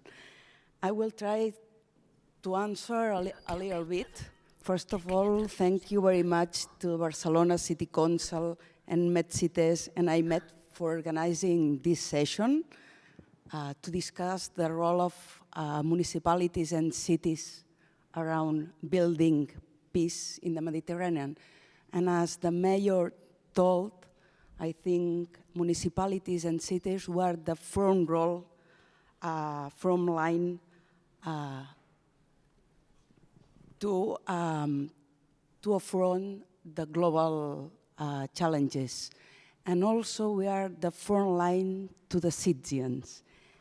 And I'd like what Claire Hart said, in the Mediterranean, we build bridges, we build love, we create friendship. That's what is important and what we try as a mayors to do in our cities and in our streets. And when Mayor of Bethlehem was speaking, I thought, that's what I can explain to my citizens. I can translate your words, I can translate your reality, I can say, I shared with you, and that's what they are suffering, what is happening, not through the television. We can bring words from other people, from mayors, but words from our citizens who are living right now in our cities. So that's the important thing. Mayors or municipalities, we have citizens at our front, talking for peace, talking for everyday life, talking for your opportunities, talking to solve problems. So that's what I thought. For us, Sarajevo was like, wow, what's doing Barcelona with Sarajevo in the 19th? A lot of us, it was our first journey traveling alone in Europe. So this is an opportunity we have here in Europe, working with our young people and trying to bring them different possibilities to travel abroad. I talk a little bit from Granollers because we built through peace our strategic plan, our strategic of intern and internationality projection. Granollers was during the Civil War bombed, and in 1 minute, in 1938, died more than 200 people in a small city. So each of us has someone who was there, who lived, like, for example, my grandmother. So we built our memory since the democracy, since the 1979. We talk about what happened to us, what happened to our grandmother, grandfathers, and how they suffered. So nowadays, we can, through this memory, work in different conflicts. Right now, a lot of citizens, a lot of municipalities around the world are suffering what our past suffered and what our city suffered some years ago. So this makes us the possibility to bring the future, to bring the actuality, to bring the conflicts right now that are around the world. We work with old people, with young people in our schools, and we also try to bring experience from citizens right now. They live in our city, but they were born in Morocco, in India, in Africa, in Palestine, in different areas of the Mediterranean. So we share that peace building and peace dialogue to build a better future for all of us. So I think that we are here as a small city, Granollers. We make the peace building, the peace dialogue as the main aim of our strategic plan and promoting the citizen abroad. Vale. Thank you so much.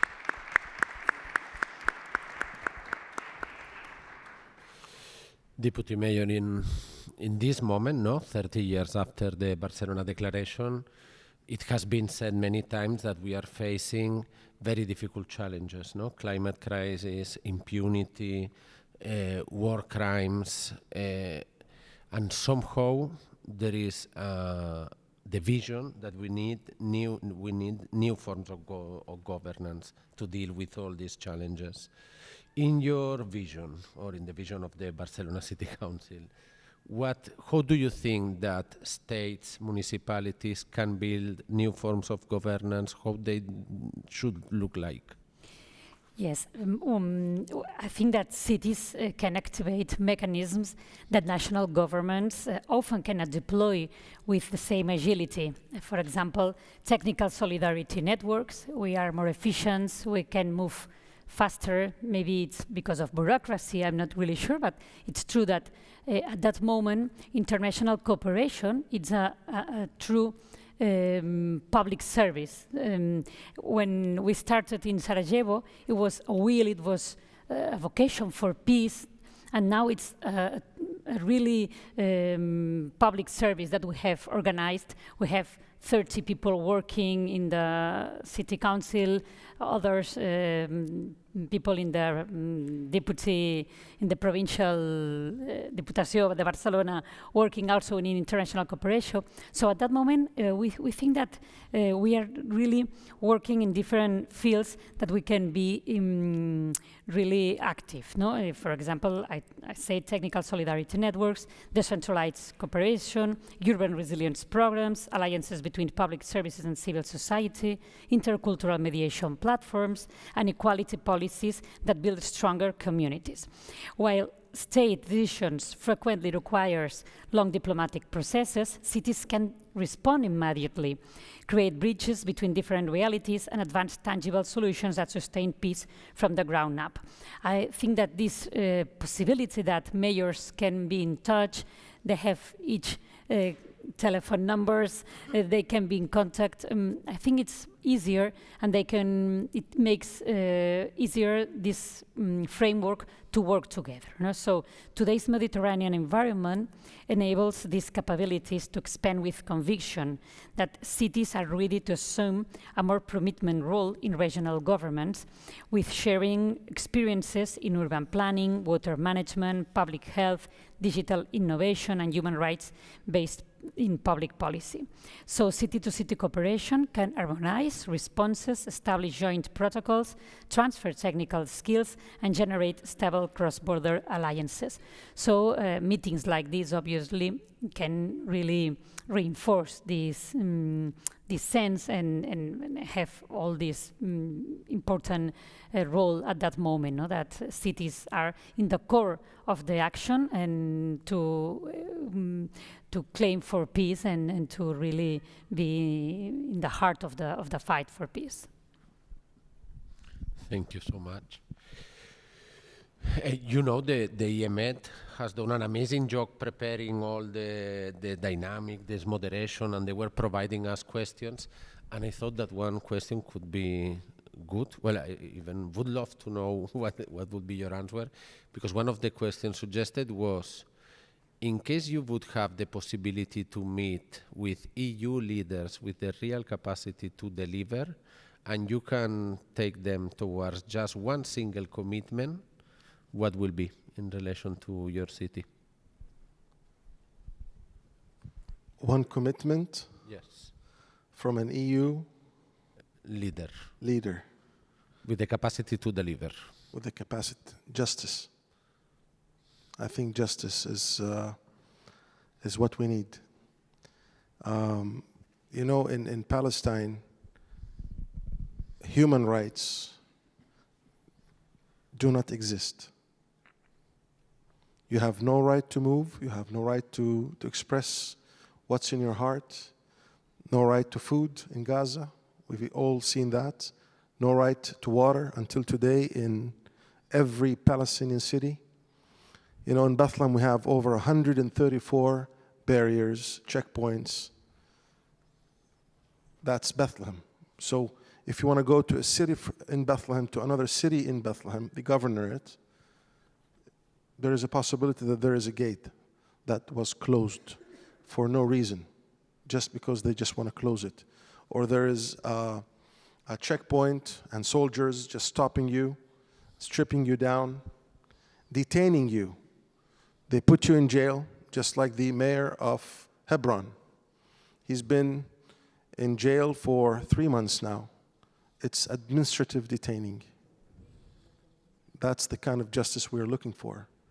We need justice to be handled as equal as others living in that area, and to be recognized as a state. And many people say, yeah, you want to be recognized as a state so you can have an army and fight back. No, not really. We want to have a state so we can have our voices in all of these institutions, and to make sure that whatever happened in Gaza will never happen in any other city. That's exactly why we need a state, and to be recognized as a state. And I think we need all to start with justice. Justice for us, just like the justice we have or you have here in Europe. We're not asking for anything extraordinary. And I hope through municipalities, this justice will be easier to achieve than in any other forum or I think governmental organization, because of, unfortunately, the bureaucracy and maybe the powers and whatsoever relationships.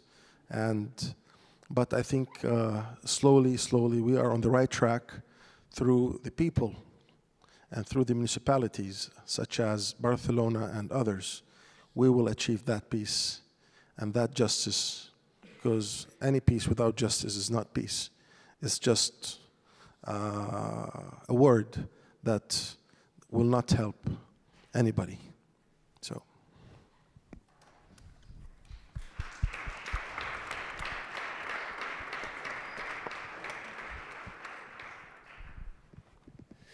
Councillor, one of the very relevant public policies after conflict is how conflict and violence should be remembered, and how memory should appear in public space. I would love to know your experience in Sarajevo regarding this. Yes, absolutely. To be able to move forward, you have to remember and you have to acknowledge everything that happened. We had this luck in Bosnia and Herzegovina and Sarajevo, the fact that the international court in Hague, they sentenced the war criminals. It was a super difficult process to gather all the evidence and to prove that some people, and we never said some nations or some members of some religions, we gave them a name, were war criminals, and the International Court in Hague, they sentenced them, and most of them are now in prison forever. And this was, of course, a very important step for the people to go forward.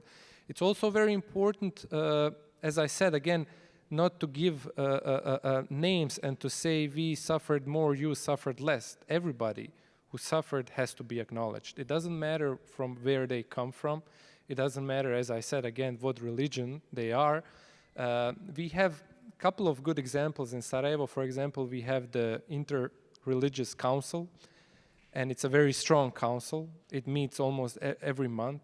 It's gathered from 4 major religions, as I mentioned earlier, the Orthodox Christian, the Catholic Christians, the Muslims, and the Jews. They get together, and most of the times, 99% of the times, they agree on everything, because most of the religions, they are very similar. They say, be fair, be nice, don't kill, do good deeds. And this is something that really helps the people in Sarajevo.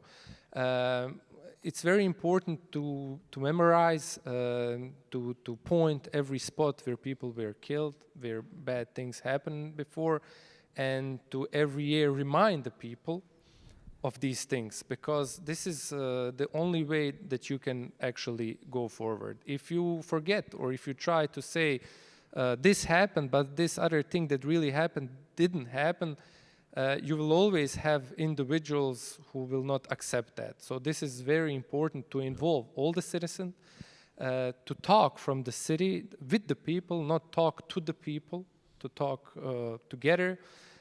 It's very important for the government to be transparent, to have to involve the people in the decision-making process.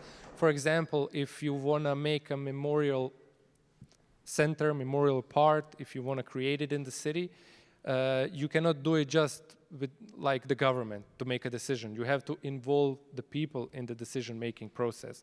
That's why it's very good to have all the proposals in a draft version, at least a month or 2, or if the decisions are very important, have it even for a longer time, then to see what the people say about the decision and then act in the end. And something that's very important that Deputy Mayor Maria said, that we use it here now in Sarajevo, especially in the last 4 years of our mandate, is the fact that really it's so much easier to work on a city-to-city basis. It's, for example, unimaginable to have the city of Montenegro and the country of Montenegro and country of Bosnia and Herzegovina to sign some kind of an agreement, or to have these remembrance together, but to do it on a city-to-city basis, it's so much easier. So this is absolutely one huge step to involve the citizen and not to make differences.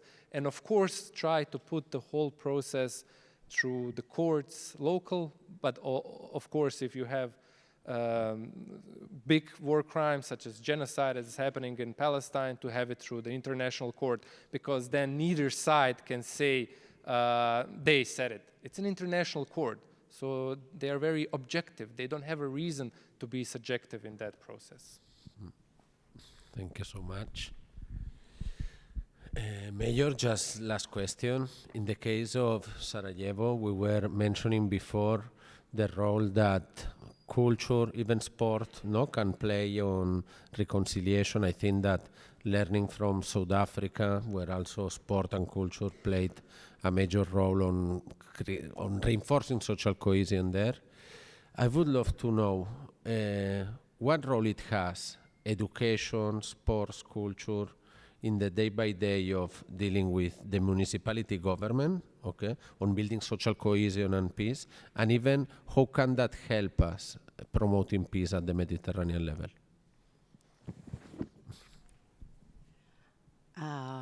Well, as I told before, I believe, and you just said, that working with young people and educational cooperation projects is the aim and the most important thing, involving all the citizens, but overall the young people. As I told before, also traveling around and knowing other countries, other facts, other people, other young people, carrying projects from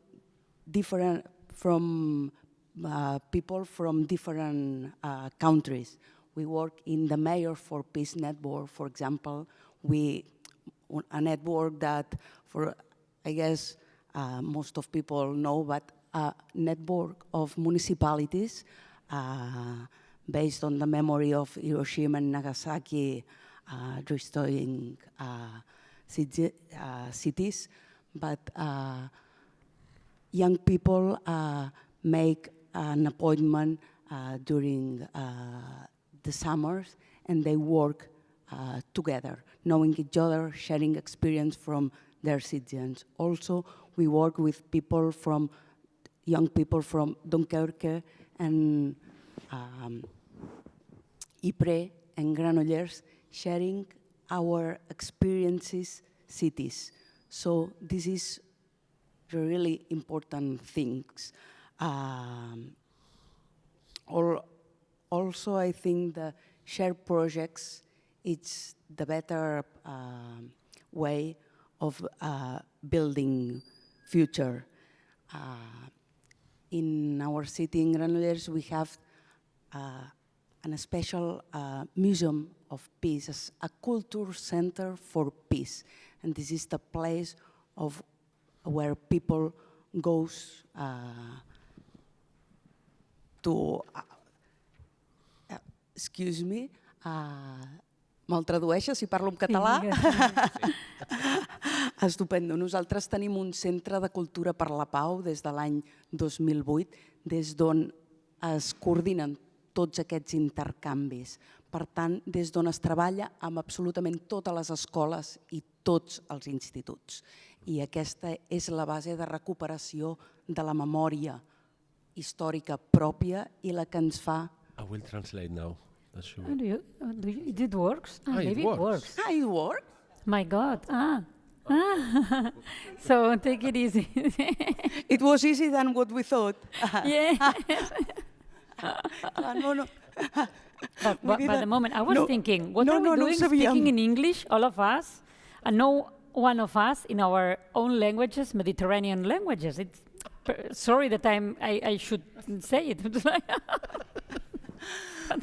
Doncs la base de l'educació és la nostra manera de construir el futur de la ciutat. Treballem amb totes les escoles, amb tots els instituts i gràcies als programes Erasmus hem fet intercanvis amb diferents ciutats europees a través de joves que han compartit les seves experiències que no han viscut en pell pròpia, sinó dels seus ciutadans, dels seus avis, de la seva memòria de les seves ciutats i a més l'hem pogut posar en l'actualitat per fer similituds amb els conflictes actuals, amb el que està passant a Palestina, amb el que està passant en altres ciutats. I, per exemple, vam tenir també, gràcies a l'Associació de Cultura de Pau, un intercanvi amb un grup de teatre palestí. Això en els joves, poder treballar amb gent, respirar, veure, saber què estaven patint, ells mateixos ho han transmès en els seus instituts, en els seus amics. Per tant, per nosaltres, com a ciutat, la clau són els infants, però sobretot els joves, que són els que estan construint el present, però que han de construir el futur. I, per tant, tots els projectes i tota la inversió que puguem fer en projectes educatius i juvenils en el marc de la Mediterrània, fent friendship, al final coneixent-nos, reconeixent-nos i construint ponts. Well, thank you so much. Let me thank you because it has been incredible. You have all respected the minutes you had. I'm not used to this, so thank you so much. And we are already 3 minutes out of time, so we will finish. Just let me say that it has been a true honor to be together with the manager of District 11, with the representatives of the city of Sarajevo and the mayor of the city of Bethlehem. So thank you so much for this, and just let me, as a sentence to say all what we said, the mayor of Bethlehem was saying this. We want to work for peace, but peace without justice is not peace. Thank you so much all. Molt bé, Luca, ho has moderat molt bé. 5 years where? In Bethlehem? Sí, vas 5 años. Wow. You are so young, so not so much, no? Next, we will have our... Okay, let's see now. Perfect. Next, we will have our second panel discussion under the title Cities as Frontliners of Climate Change and Sustainable Development in the Mediterranean. This panel will be moderated by Mr. Roger Albignana, Managing Director of the European Institute of the Mediterranean, and it will bring together Ms. Claire Hart, Acting President of MedCities and Vice President for International Relations of Montpellier Métropole Méditerranée, Mr. Jordi Castellana, Vice President of International Relations and Digital Metropolis of the Barcelona Metropolitan Area and Secretary of MedCities, Mr. Bahab Secher, Deputy President of the Union of Municipalities of Turkey and Mayor of Mersin Metropolitan Municipality. And finally, Ms. Lubna Farhat, elected council member of Ramallah Municipality. Please welcome them on stage.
Well, very good evening to everybody, Madam President, Mr. Vice President and Secretary, Mr. Mayor, Mrs. Councillor. Welcome to the second plenary session entitled Cities as Frontliners of Climate Change and Sustainable Development in the Mediterranean. We are under this magnificent dome. I feel quite impressed because I've been many times into this very same room, but not in this side of the room. I don't think that I need to reckon that climate change is already shaping everyday life across the region, across the Mediterranean, and not a future scenario. It is very present, with more extreme weather events accelerating year after year, and precisely because our Mediterranean region is warming faster than any other region in the world. Often I hear that the Arctic region is warming faster than the Mediterranean region, but how many people inhabit the Arctic region? So the answer is quite obvious. We are the region that is warming faster. We are the largest habitable region that is warming faster worldwide, but precisely because of that, a range of climate impacts have to be faced by cities. These include more intense heat waves, longer droughts and severe water stress, flash floods and heavy rainfall events, wildfires. How many cities are confronted with wildfires across our region, and also sea level rise and coastal erosion. All these environmental pressures interact with social factors that exist in our cities, such as rising inequalities, housing precarity, and fragile and aging infrastructures.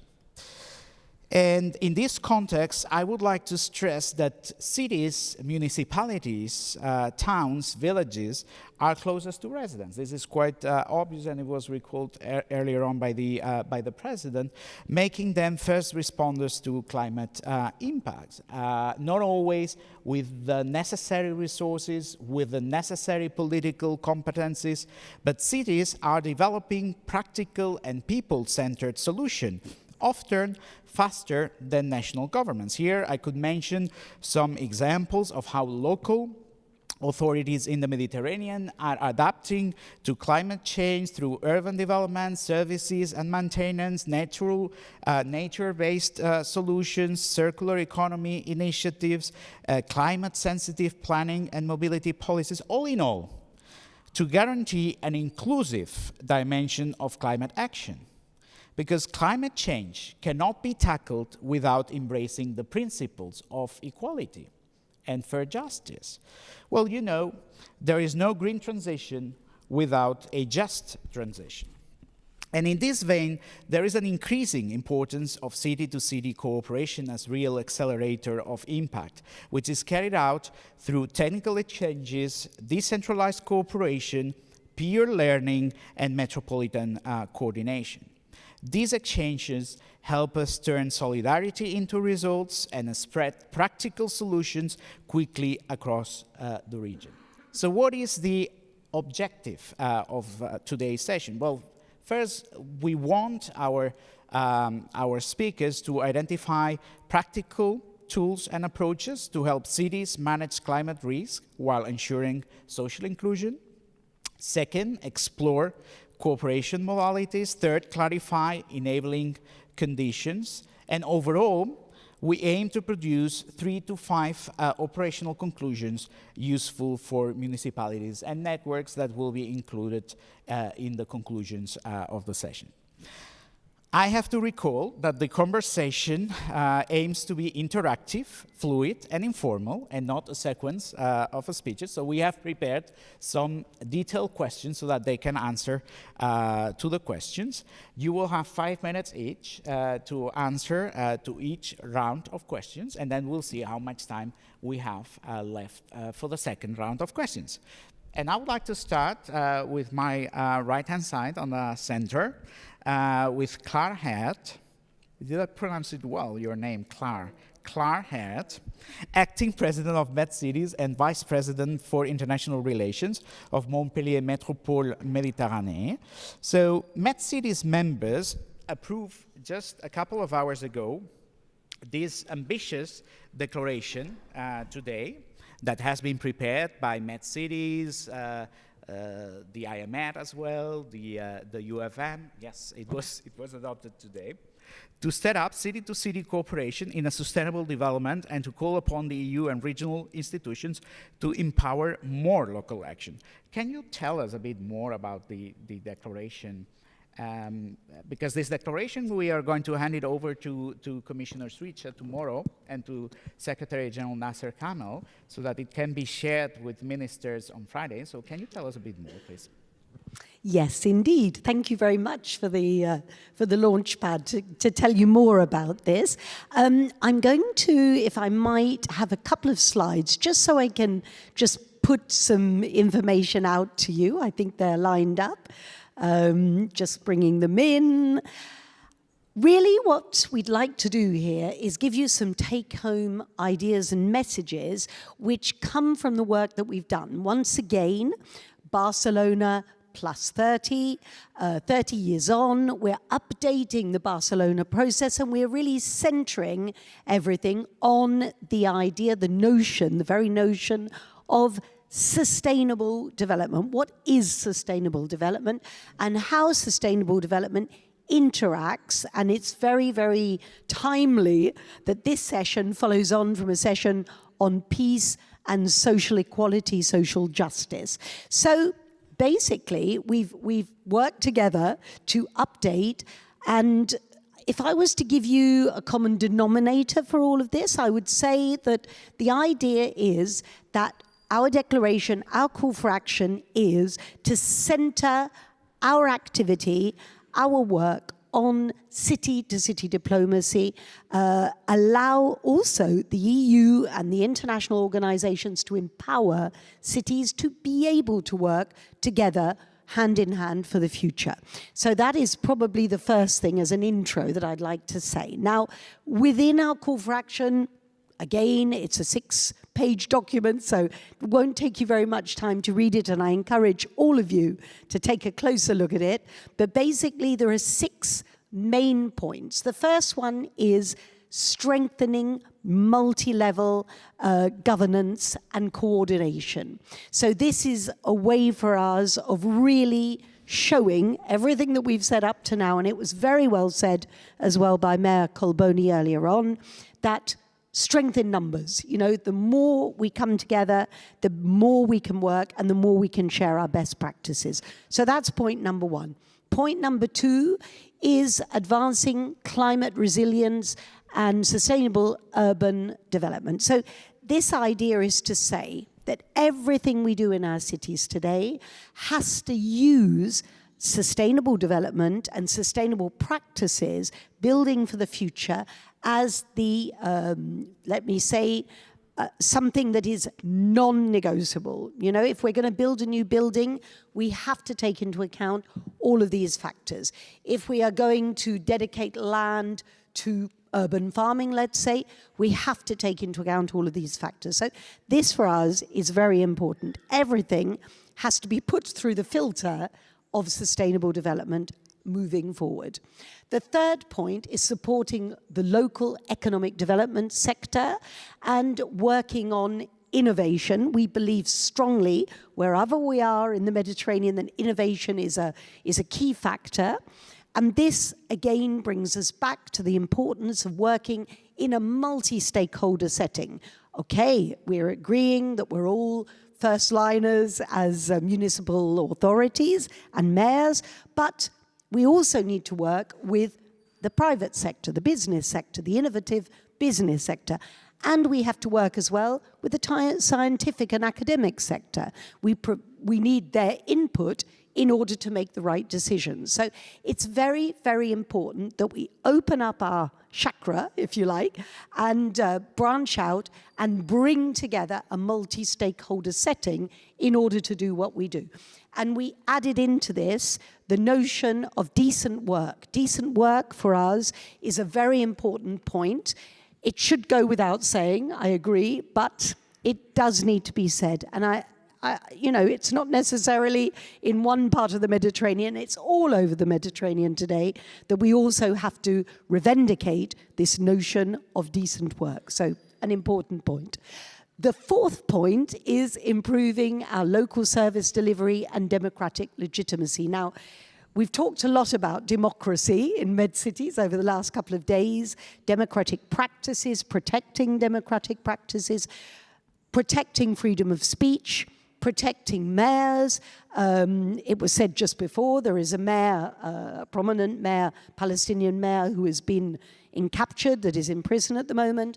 We're seeing the same thing in Turkey. We're seeing it elsewhere.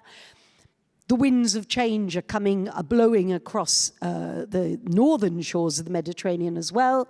So, you know, it's something that we all have to keep as a very, very precious element, almost a jewel in our crown. Democratic practices must be protected, and we have to work together and back each other up to push them forward and make them stronger. So that is our fourth point. Our fifth point is ensuring monitoring and follow-up of local commitments. Now, we always say, when we talk about quality practices, you know, ISO, which everybody knows in their city councils, we always say that if we can't measure, then we can't improve. If we can't evaluate, then we can't progress. So this idea, the notion here, is setting up good practices for measurement, saying next year we will go this far, the year after that far, and maybe in 10 years we should be here. And checking it, measuring it, evaluating it at every step along the way, because we know that's how to make progress. And finally, we have promoting local diplomacy for the creation of a peaceful region. So that brings us back. I won't go into any more detail. It was so well said by our partners on the panel previously. And just to finish, a final slide for you, just to throw out some notions, which are going to come up on the screen if they can. Are we getting it? Okay, this is a declaration of commitment. And it's important that I give you these ideas because they were very much at the fore of our thoughts as we were discussing. So basically, as our local authorities of the Euro-Mediterranean region, we are reaffirming through this Barcelona Plus 30 our commitment to upholding the principles of peace, as was so well said before, solidarity and shared prosperity. I said it in my introductory words, no prosperous Europe without a prosperous and peaceful Mediterranean. Secondly, working collectively through decentralized cooperation and regional diplomacy, that is an underlying underpin to everything that we do. Deploying effective and impactful plans and actions to mitigate the causes of climate change, as well as adapting to the consequences. So again, we've got to be resilient, we've got to build for the future, but also be able to act here and now, which is very important. And the fourth declaration of commitment is partnering with national, regional, and international institutions, I can't say it enough, to deliver on peace, human rights, sustainable development, and climate justice. So I could speak a lot longer, but I promise I'm going to stop now.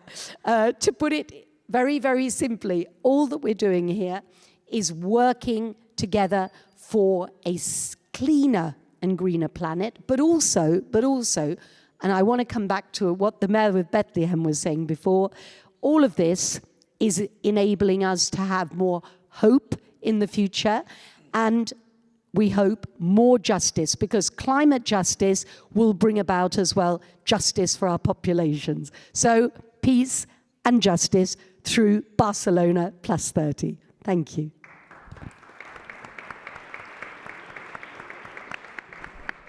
Well, thank you very much, Clara. And I think, as we rightly stated before, that now with the adoption of the Pact for the Mediterranean, the new strategic vision of the UfM, there is a window of opportunity for municipalities, for cities to have more impact in policy decision making.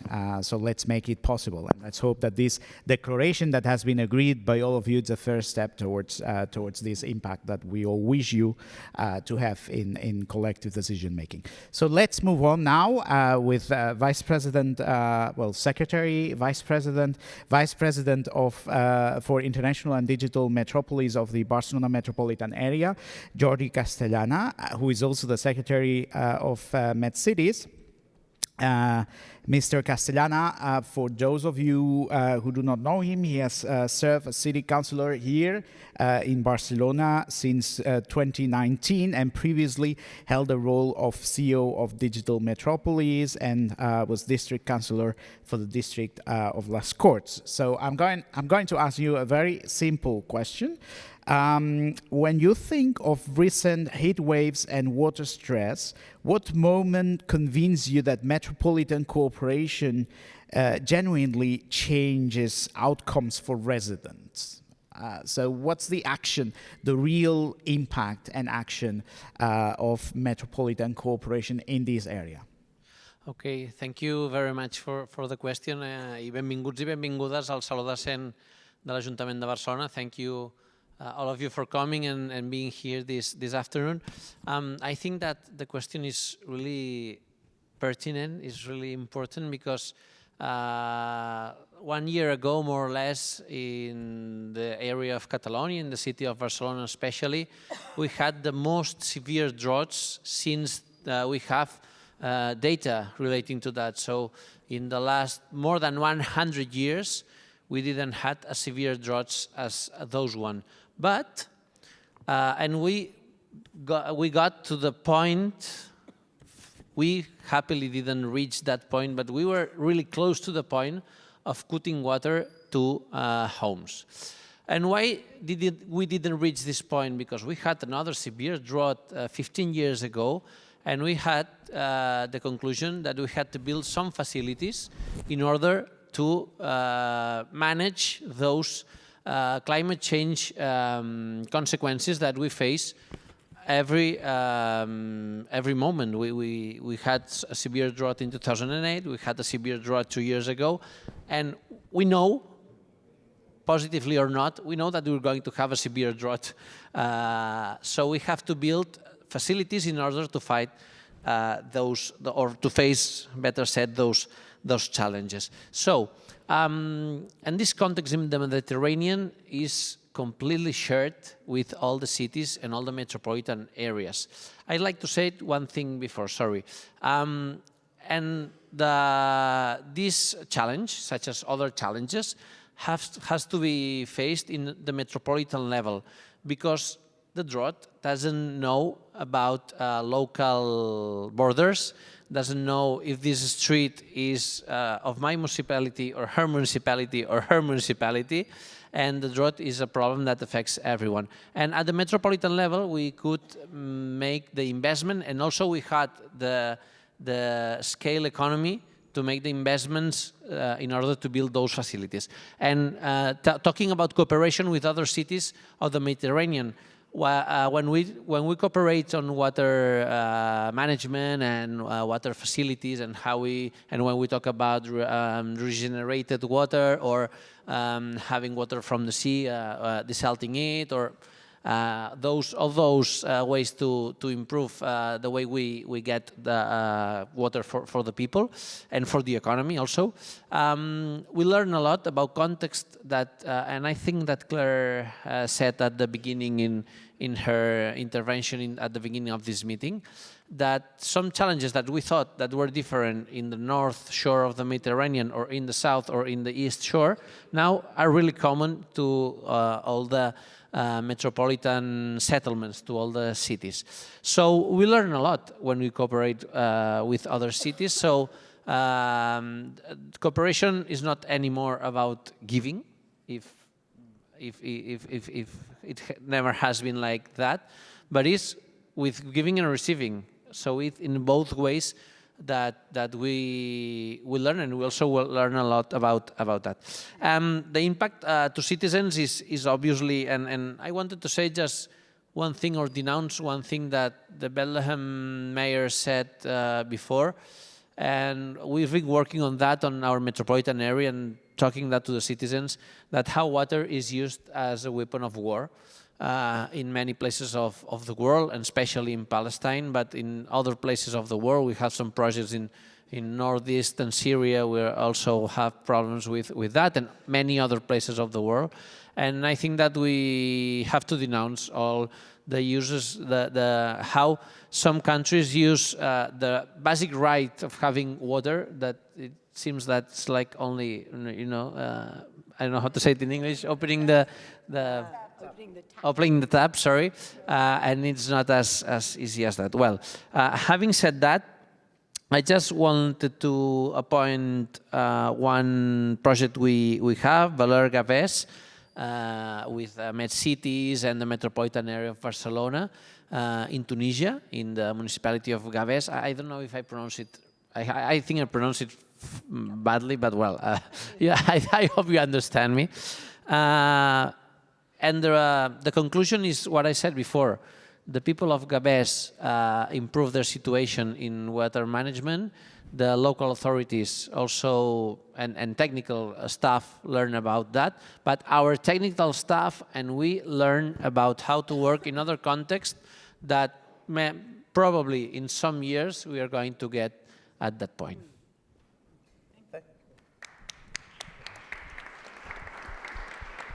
Thank you very much, and I really like coming from you, the metropolitan area of Barcelona, which is the leading metropolitan area in Europe, and more specifically in Southern Europe or Northern Mediterranean, that cooperation is about giving and receiving. I really like, and I wanted to quote this expression, that it's no longer that you go to teach or to give, but that you also expect to receive from others, and especially I think this kind of cooperation happens here at the core of MedCities. I think that this is very important. Okay. Let's move on to our next speaker, who is, and he will forgive me for my pronunciation, Bahab Cesar, who is mayor of Mersin, a metropolitan municipality. You know that Mersin is a very important Turkish city located in the southern part, which has a very important port of the Mediterranean. And Mr. Cesar is also the deputy president of the Union of Municipalities of Turkey. So also of the national-wide Union of Municipalities. He served as member of parliament for Mersin, and he was elected mayor of that city in 2019 and re-elected in 2024, and then elected deputy president of the Union of Municipalities in July 2025. I have a very simple question for you. Mersin is both coastal and agricultural. What have you learned about protecting livelihoods while adapting to climate risks? And he's going to speak in Turkish in case you want to use your headsets. Mayor, you have the floor. Thank you. Teşekkür ederim. Öncelikle Belediyeler Birliği Başkan Vekilliği görevine İstanbul Belediye Başkanımız Ekrem İmamoğlu ve Adana Büyükşehir Belediye Başkanımız Zeydan Karalar'ın tutuklanmasından sonra vekil olarak seçildiğimi belirtmek istiyorum. Hem bütün dünyaya olduğu gibi, şehirlerimize de, tüm ülkelerde olduğu gibi, tüm yöneticilere olduğu gibi biz belediye başkanlarına da demokrasinin, hukuk devleti anlayışının, yargı bağımsızlığının ne kadar önemli olduğunu vurgulayacak bir olay diye tekrar hatırlatmak istedim size. Umut ediyoruz dünyanın her yerinde demokrasi hakim olsun, adalet hakim olsun.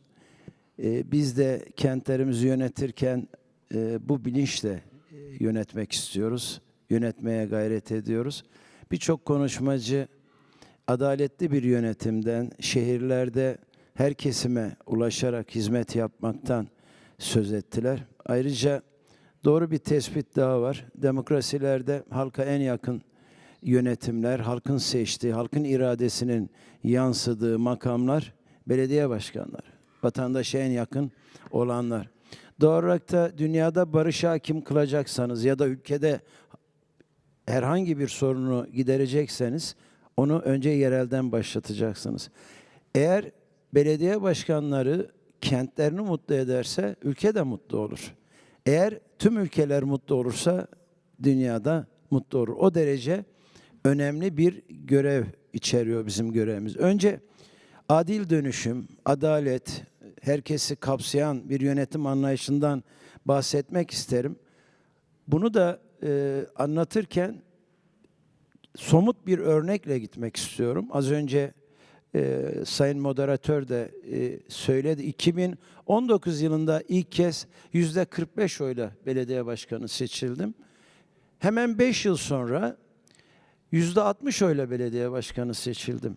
Peki bunun sadece rakamsal önemi mi var? Hayır değil. Mersin'i incelerseniz lütfen, kitle iletişim araçları artık çok yaygın. Her yerden Mersin'le ilgili değerlendirmeler bulabilirsiniz. Mersin Türkiye'nin bir özetidir. Mersin göçlerle büyümüş, Türkiye'nin en büyük limanının olduğu bir ticaret kentidir.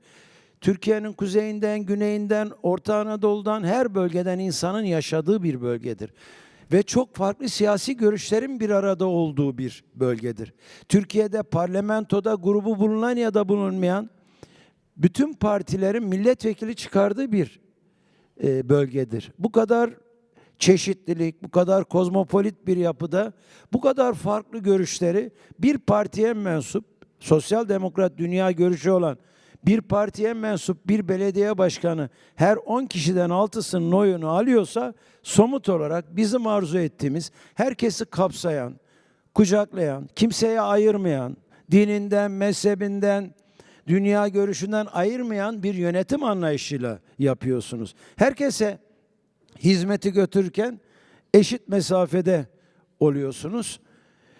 Diğer bir konu da tabii ki aslında dünyamızın da en önemli başat sorunlarının başında geliyor. Küresel iklim değişikliği, bu hepimizi vuruyor ama Akdeniz Havzası'nı sanki bir kat daha etkiliyor. Hatta birkaç kat daha etkiliyor. Kuraklığın en yoğun yaşandığı bölgeler bizim bölgelerimiz. Küresel iklim değişikliğinin derece olarak, görece olarak diğer bölgelerden daha hızlı yükselerek seyrettiği bölgelerin başında bizim bölgelerimiz geliyor. Çevre sorunlarının yoğun yaşandığı bölgeler. Özellikle Mersin bu konuda önemli bir lokasyon. Deniz kirliliği konusunda çok şikayetlerimiz oluyor. Akdeniz havzasını düşünün. Cebeli Tarık'tan suyun akışı batıdan doğuya doğru Akdeniz'in güneyinde kıyı yarı yarı Fas, Cezayir o bölgeden gelerek Libya'yı geçiyor. Lübnan, Suriye o bölgeden dönüyor. Bütün o kıyıların kirliliği geliyor Doğu Akdeniz çanağının tam kenarında bulunan Akdeniz'de birikiyor. Yani bizim denizlerimiz, bizim kendi alanlarımız tüm Akdeniz'in kirliliğini taşıyor. Maalesef böyle bir sorun yaşıyoruz. Türkiye'nin en büyük limanıyız. Gemilerin bıraktığı atıklar bizi son derece etkiliyor. Biz önceki yıl elektronik gemi denetleme sistemi kurduk. Çok da önemli bir parasal yatırım yaptık. Kameralarla, dronlarla gemileri çok yakın takibe aldık ve Türk kanunlarına göre deniz kirletmenin cezası çok yüksek. Ve bunu acımadan ki Türkiye'de 2 belediye var bu yetkiyi almış bakanlıktan. Bir tanesi Mersin Büyükşehir Belediyesi, bir tanesi de Antalya Büyükşehir Belediyesi. Biz hiçbir deniz kirleten geminin gözünün yaşına bakmadan tabiri caizse en yüksek cezaları uyguluyoruz. Diğer bir konu da çevre duyarlılığının eğitimle sağlanabileceğini, eğitimin en iyi başlangıç noktasının da çocuklarda başlamak olduğunu düşünüyoruz. Ve bölgemizin belki de Türkiye'nin saygın Türkiye'de ilk çevre ve iklim bilim merkezini kurduk. Temamız çevre ve iklim. Ve 120 deney istasyonu var. Türkiye'deki Eğitim Bakanlığı'yla da bir protokol yaparak okullardan ilköğretim seviyesinde çocukların çevre bilincinin kazanması için o bilim merkezinde öğretmenlerimiz kanalıyla bu çocuklara eğitim veriyoruz. Yine bir diğer konumuz birçok uluslararası kuruluşta, yerel kuruluşta, üniversitelerle, başta deniz kirliliği olmak üzere çünkü kıyı kentiyiz, önemli projeler yapıyoruz.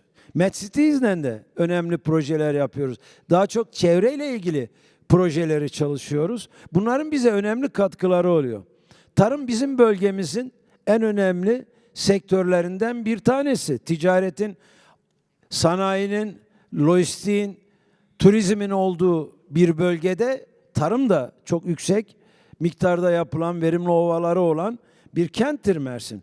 Bu anlamda da tarımsal desteklerimizde yenilenebilir enerji tesislerinin kurulması için çiftçilerin özellikle daha modern sulama tekniklerini kullanmak için enerjiyi daha ucuza mal etmeler için güneş enerji santrallerinin kurumunda önemli hibe destekleri veriyoruz kendilerine. Sulamalarda daha teknolojik olsunlar diye onlara ekipman destekleri veriyoruz. Daha modern tarım yapsınlar diye onları bilinçlendiriyoruz.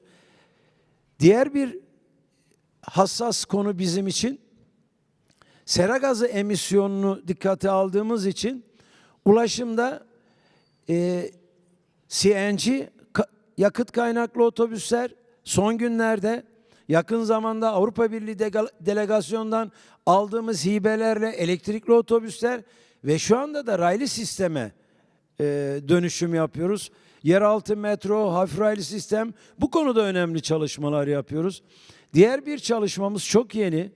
EBRD'den ve IFC'den deniz kirliliğini önlemek için 6 atık su arıtma tesisi, 4 derin deniz deşarjı, inşaatı için yaklaşık olarak 84 milyon avro kredi aldık. Bu çok yeni bir gelişme ve şu anda yatırımlarımıza bu alanda başlıyoruz. Toplamda tüm Mersin'de şu anda içme suyu, atık su arıtma tesisi, derin deniz deşarjı, kanalizasyon gibi çevreyi, küresel iklim değişikliği ilgilendiren tüm konularda yaklaşık olarak 400 milyon euroluk bir yatırımın içerisindeyiz. Şu anda mevcutta 400 milyon euroluk.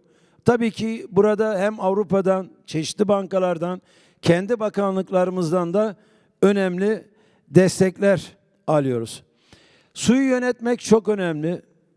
2 yıldır bizim bölgemizde de önemli bir kuraklık var.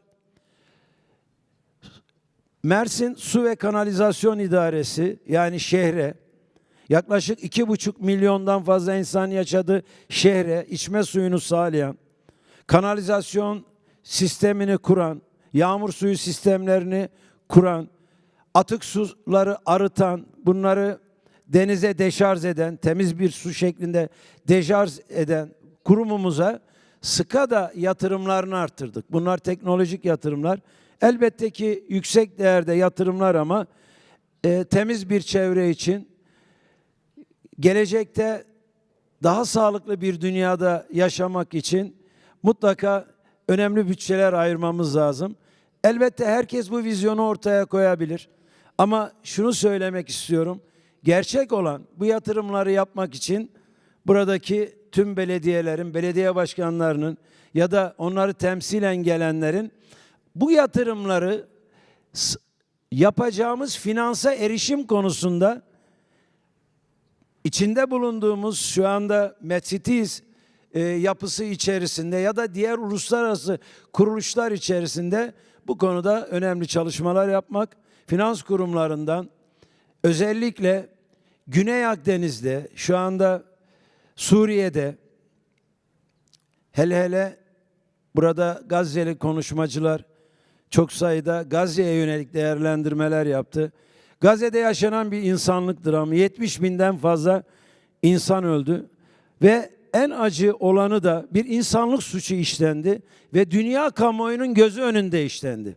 Az önce konuşmacıları dinlerken gerçekten avucumuzun içinde kum tanelerinin aktığı gibi Gazze'de insanlar öldü ve her şey bitti. Biz burada maalesef üzülerek ifade ediyorum ki ağıt yakıyoruz, ağlıyoruz. Ama bu gerçekler orada duruyor. Umut ediyorum hep beraber dünya barışına katkı sunarız. İnsanlar daha refah toplumu olsunlar, daha mutlu yaşasınlar. Beni sabırla dinlediğiniz için teşekkür ediyorum. Thank you very much.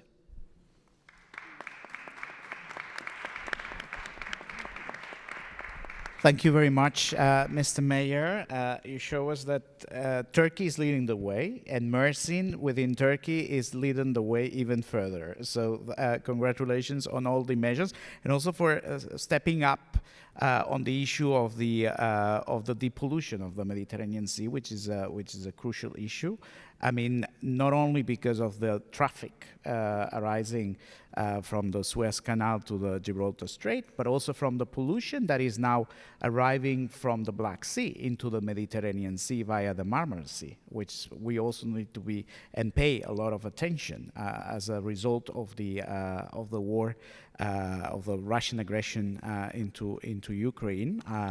There is this feeling that that there's a lot of pollution also moving from the Black Sea into the Mediterranean Sea. Okay, let us move on to our final panelist, Lumna Farhat, who is an elected council member of the Ramallah Municipality, the administrative capital of Palestine since 2012, and she's currently heading the Culture and Human Resources Committees as well as the Environment Committee, and she's also well known to be an and Palestinian activist as well. Thank you very much for joining us. I have a general question for you, in case you want to answer, which is that Ramallah has been adapting to growing climate pressures while managing demographic growth and service delivery constraints. Also looking into the current and the past situation of Ramallah within the West Bank. So, what small practical measures in your municipality has most strengthened people's resilience to heat, water, stress, or mobility challenges? Thank you. First of all, I would like to say that the first time we started thinking about climate change and we talked to people about it, they were puzzled because, you know, we're under occupation and you have now the ongoing genocide. So efforts of convincing people that we have to start working at some point on climate change, regardless of the political situation, is very difficult, because for them now the basic rights is to survive, to have food, specifically in Gaza. And as my colleague, our dear mayor of Bethlehem mentioned, also in the West Bank we have continuous attacks by settlers. We have 3 people killed yesterday in Ramallah, where I come from, by the Israeli occupation forces. So what they're concerned about technically is to survive. So speaking about climate change is one of the biggest challenges that we have. And there's no option. We cannot just sit and say, okay, we will lose hope. We have to continue this journey, and it's a difficult journey, and convincing takes a lot of time. For Ramallah, one of the most meaningful changes has been our deliberate shift towards small neighborhood-scale interventions that reduce heat exposure while also conserving every drop of water we have. And as you know, we don't control our water. It is controlled by the Israeli occupation. And if we want to use this water, we need to buy it from them, and it's very expensive. So a city like Ramallah gets water once every week, and you can imagine how disastrous this is. Across the West Bank, including Ramallah, the quantities of water allocated to Palestinian communities are restricted, as I said, by Israeli authorities, limiting our ability to respond to rising demand during heat waves or droughts, because also we are Mediterranean countries and we have heat waves and droughts, specifically recently. As temperatures climb and groundwater recharge declines, this structural constraint turns climate change into a daily challenge for households, farmers, and the municipality itself. This is exactly why the small interventions we are making at community level, like shaded walkways, trees, parks, and cooler public areas, have had such a big impact. They reduce heat stress for vulnerable groups, but also reduce water demand because shaded, vegetated areas evaporate less and cool the urban environment. At the same time, Ramallah municipality is actively expanding in the use of treated wastewater, which is becoming one of the most strategic adaptation tools. By reusing treated wastewater in road construction and the irrigation of parks and green belts, we are able to do the following. First of all, save fresh water for domestic use, especially during summer and shortages, because we get it once a week. Lower operating costs, and then reduce pressure on groundwater. Maintain green public spaces that help cool the city. And finally, create a more resilient urban environment despite supply limitations. This shift may seem to you that it has minimal effect, but in our case, it has a significant effect, because in light of the scarcity of resources and the scarcity of water by the Israeli occupation, it has created a significant change. So for the small interventions, more shade, more greenery, more cooling spaces are powerful because they are supported by a deeper structural change, using treated wastewater wherever possible to avoid wasting precious clean water. Together, these actions are strengthening everyday resilience to heat, drought, and water scarcity in a way that people can feel in their daily lives. Thank you.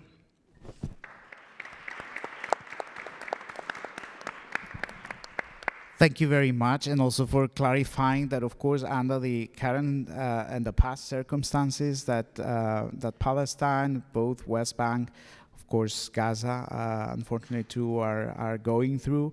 Of course, it is hard to imagining other type of policy planning issues beyond the mere survival, but yet you are doing it because climate change and climate emergency does not stop at the borders of Palestine, and of course you are also faced on top of all the other circumstances that you need to face.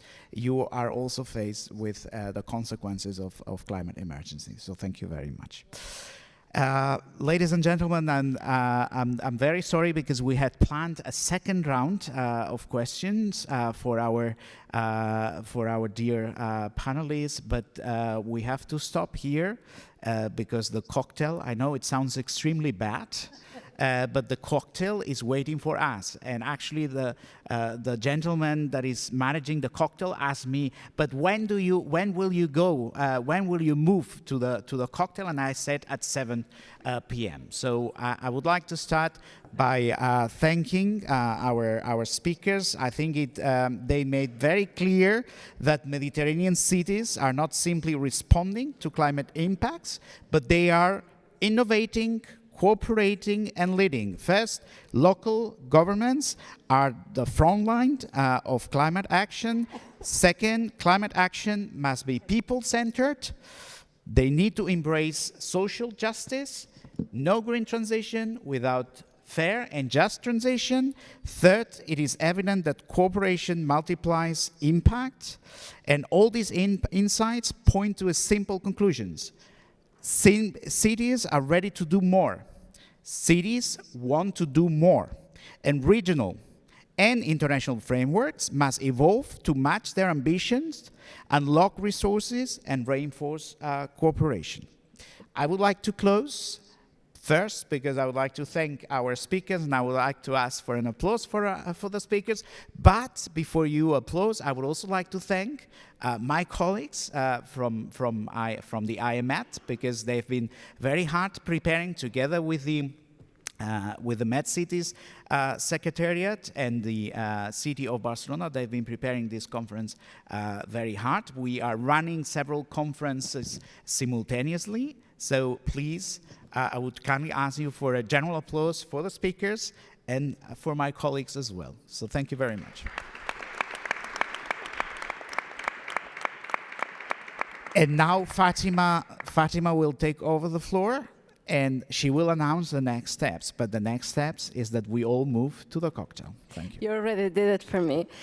Well, I would just like to thank you for your attendance and participation today. We hope this is of great benefit to you all. As already mentioned, we will move now to the cocktail reception here in the City Hall. Thank you so much. Moltes gràcies.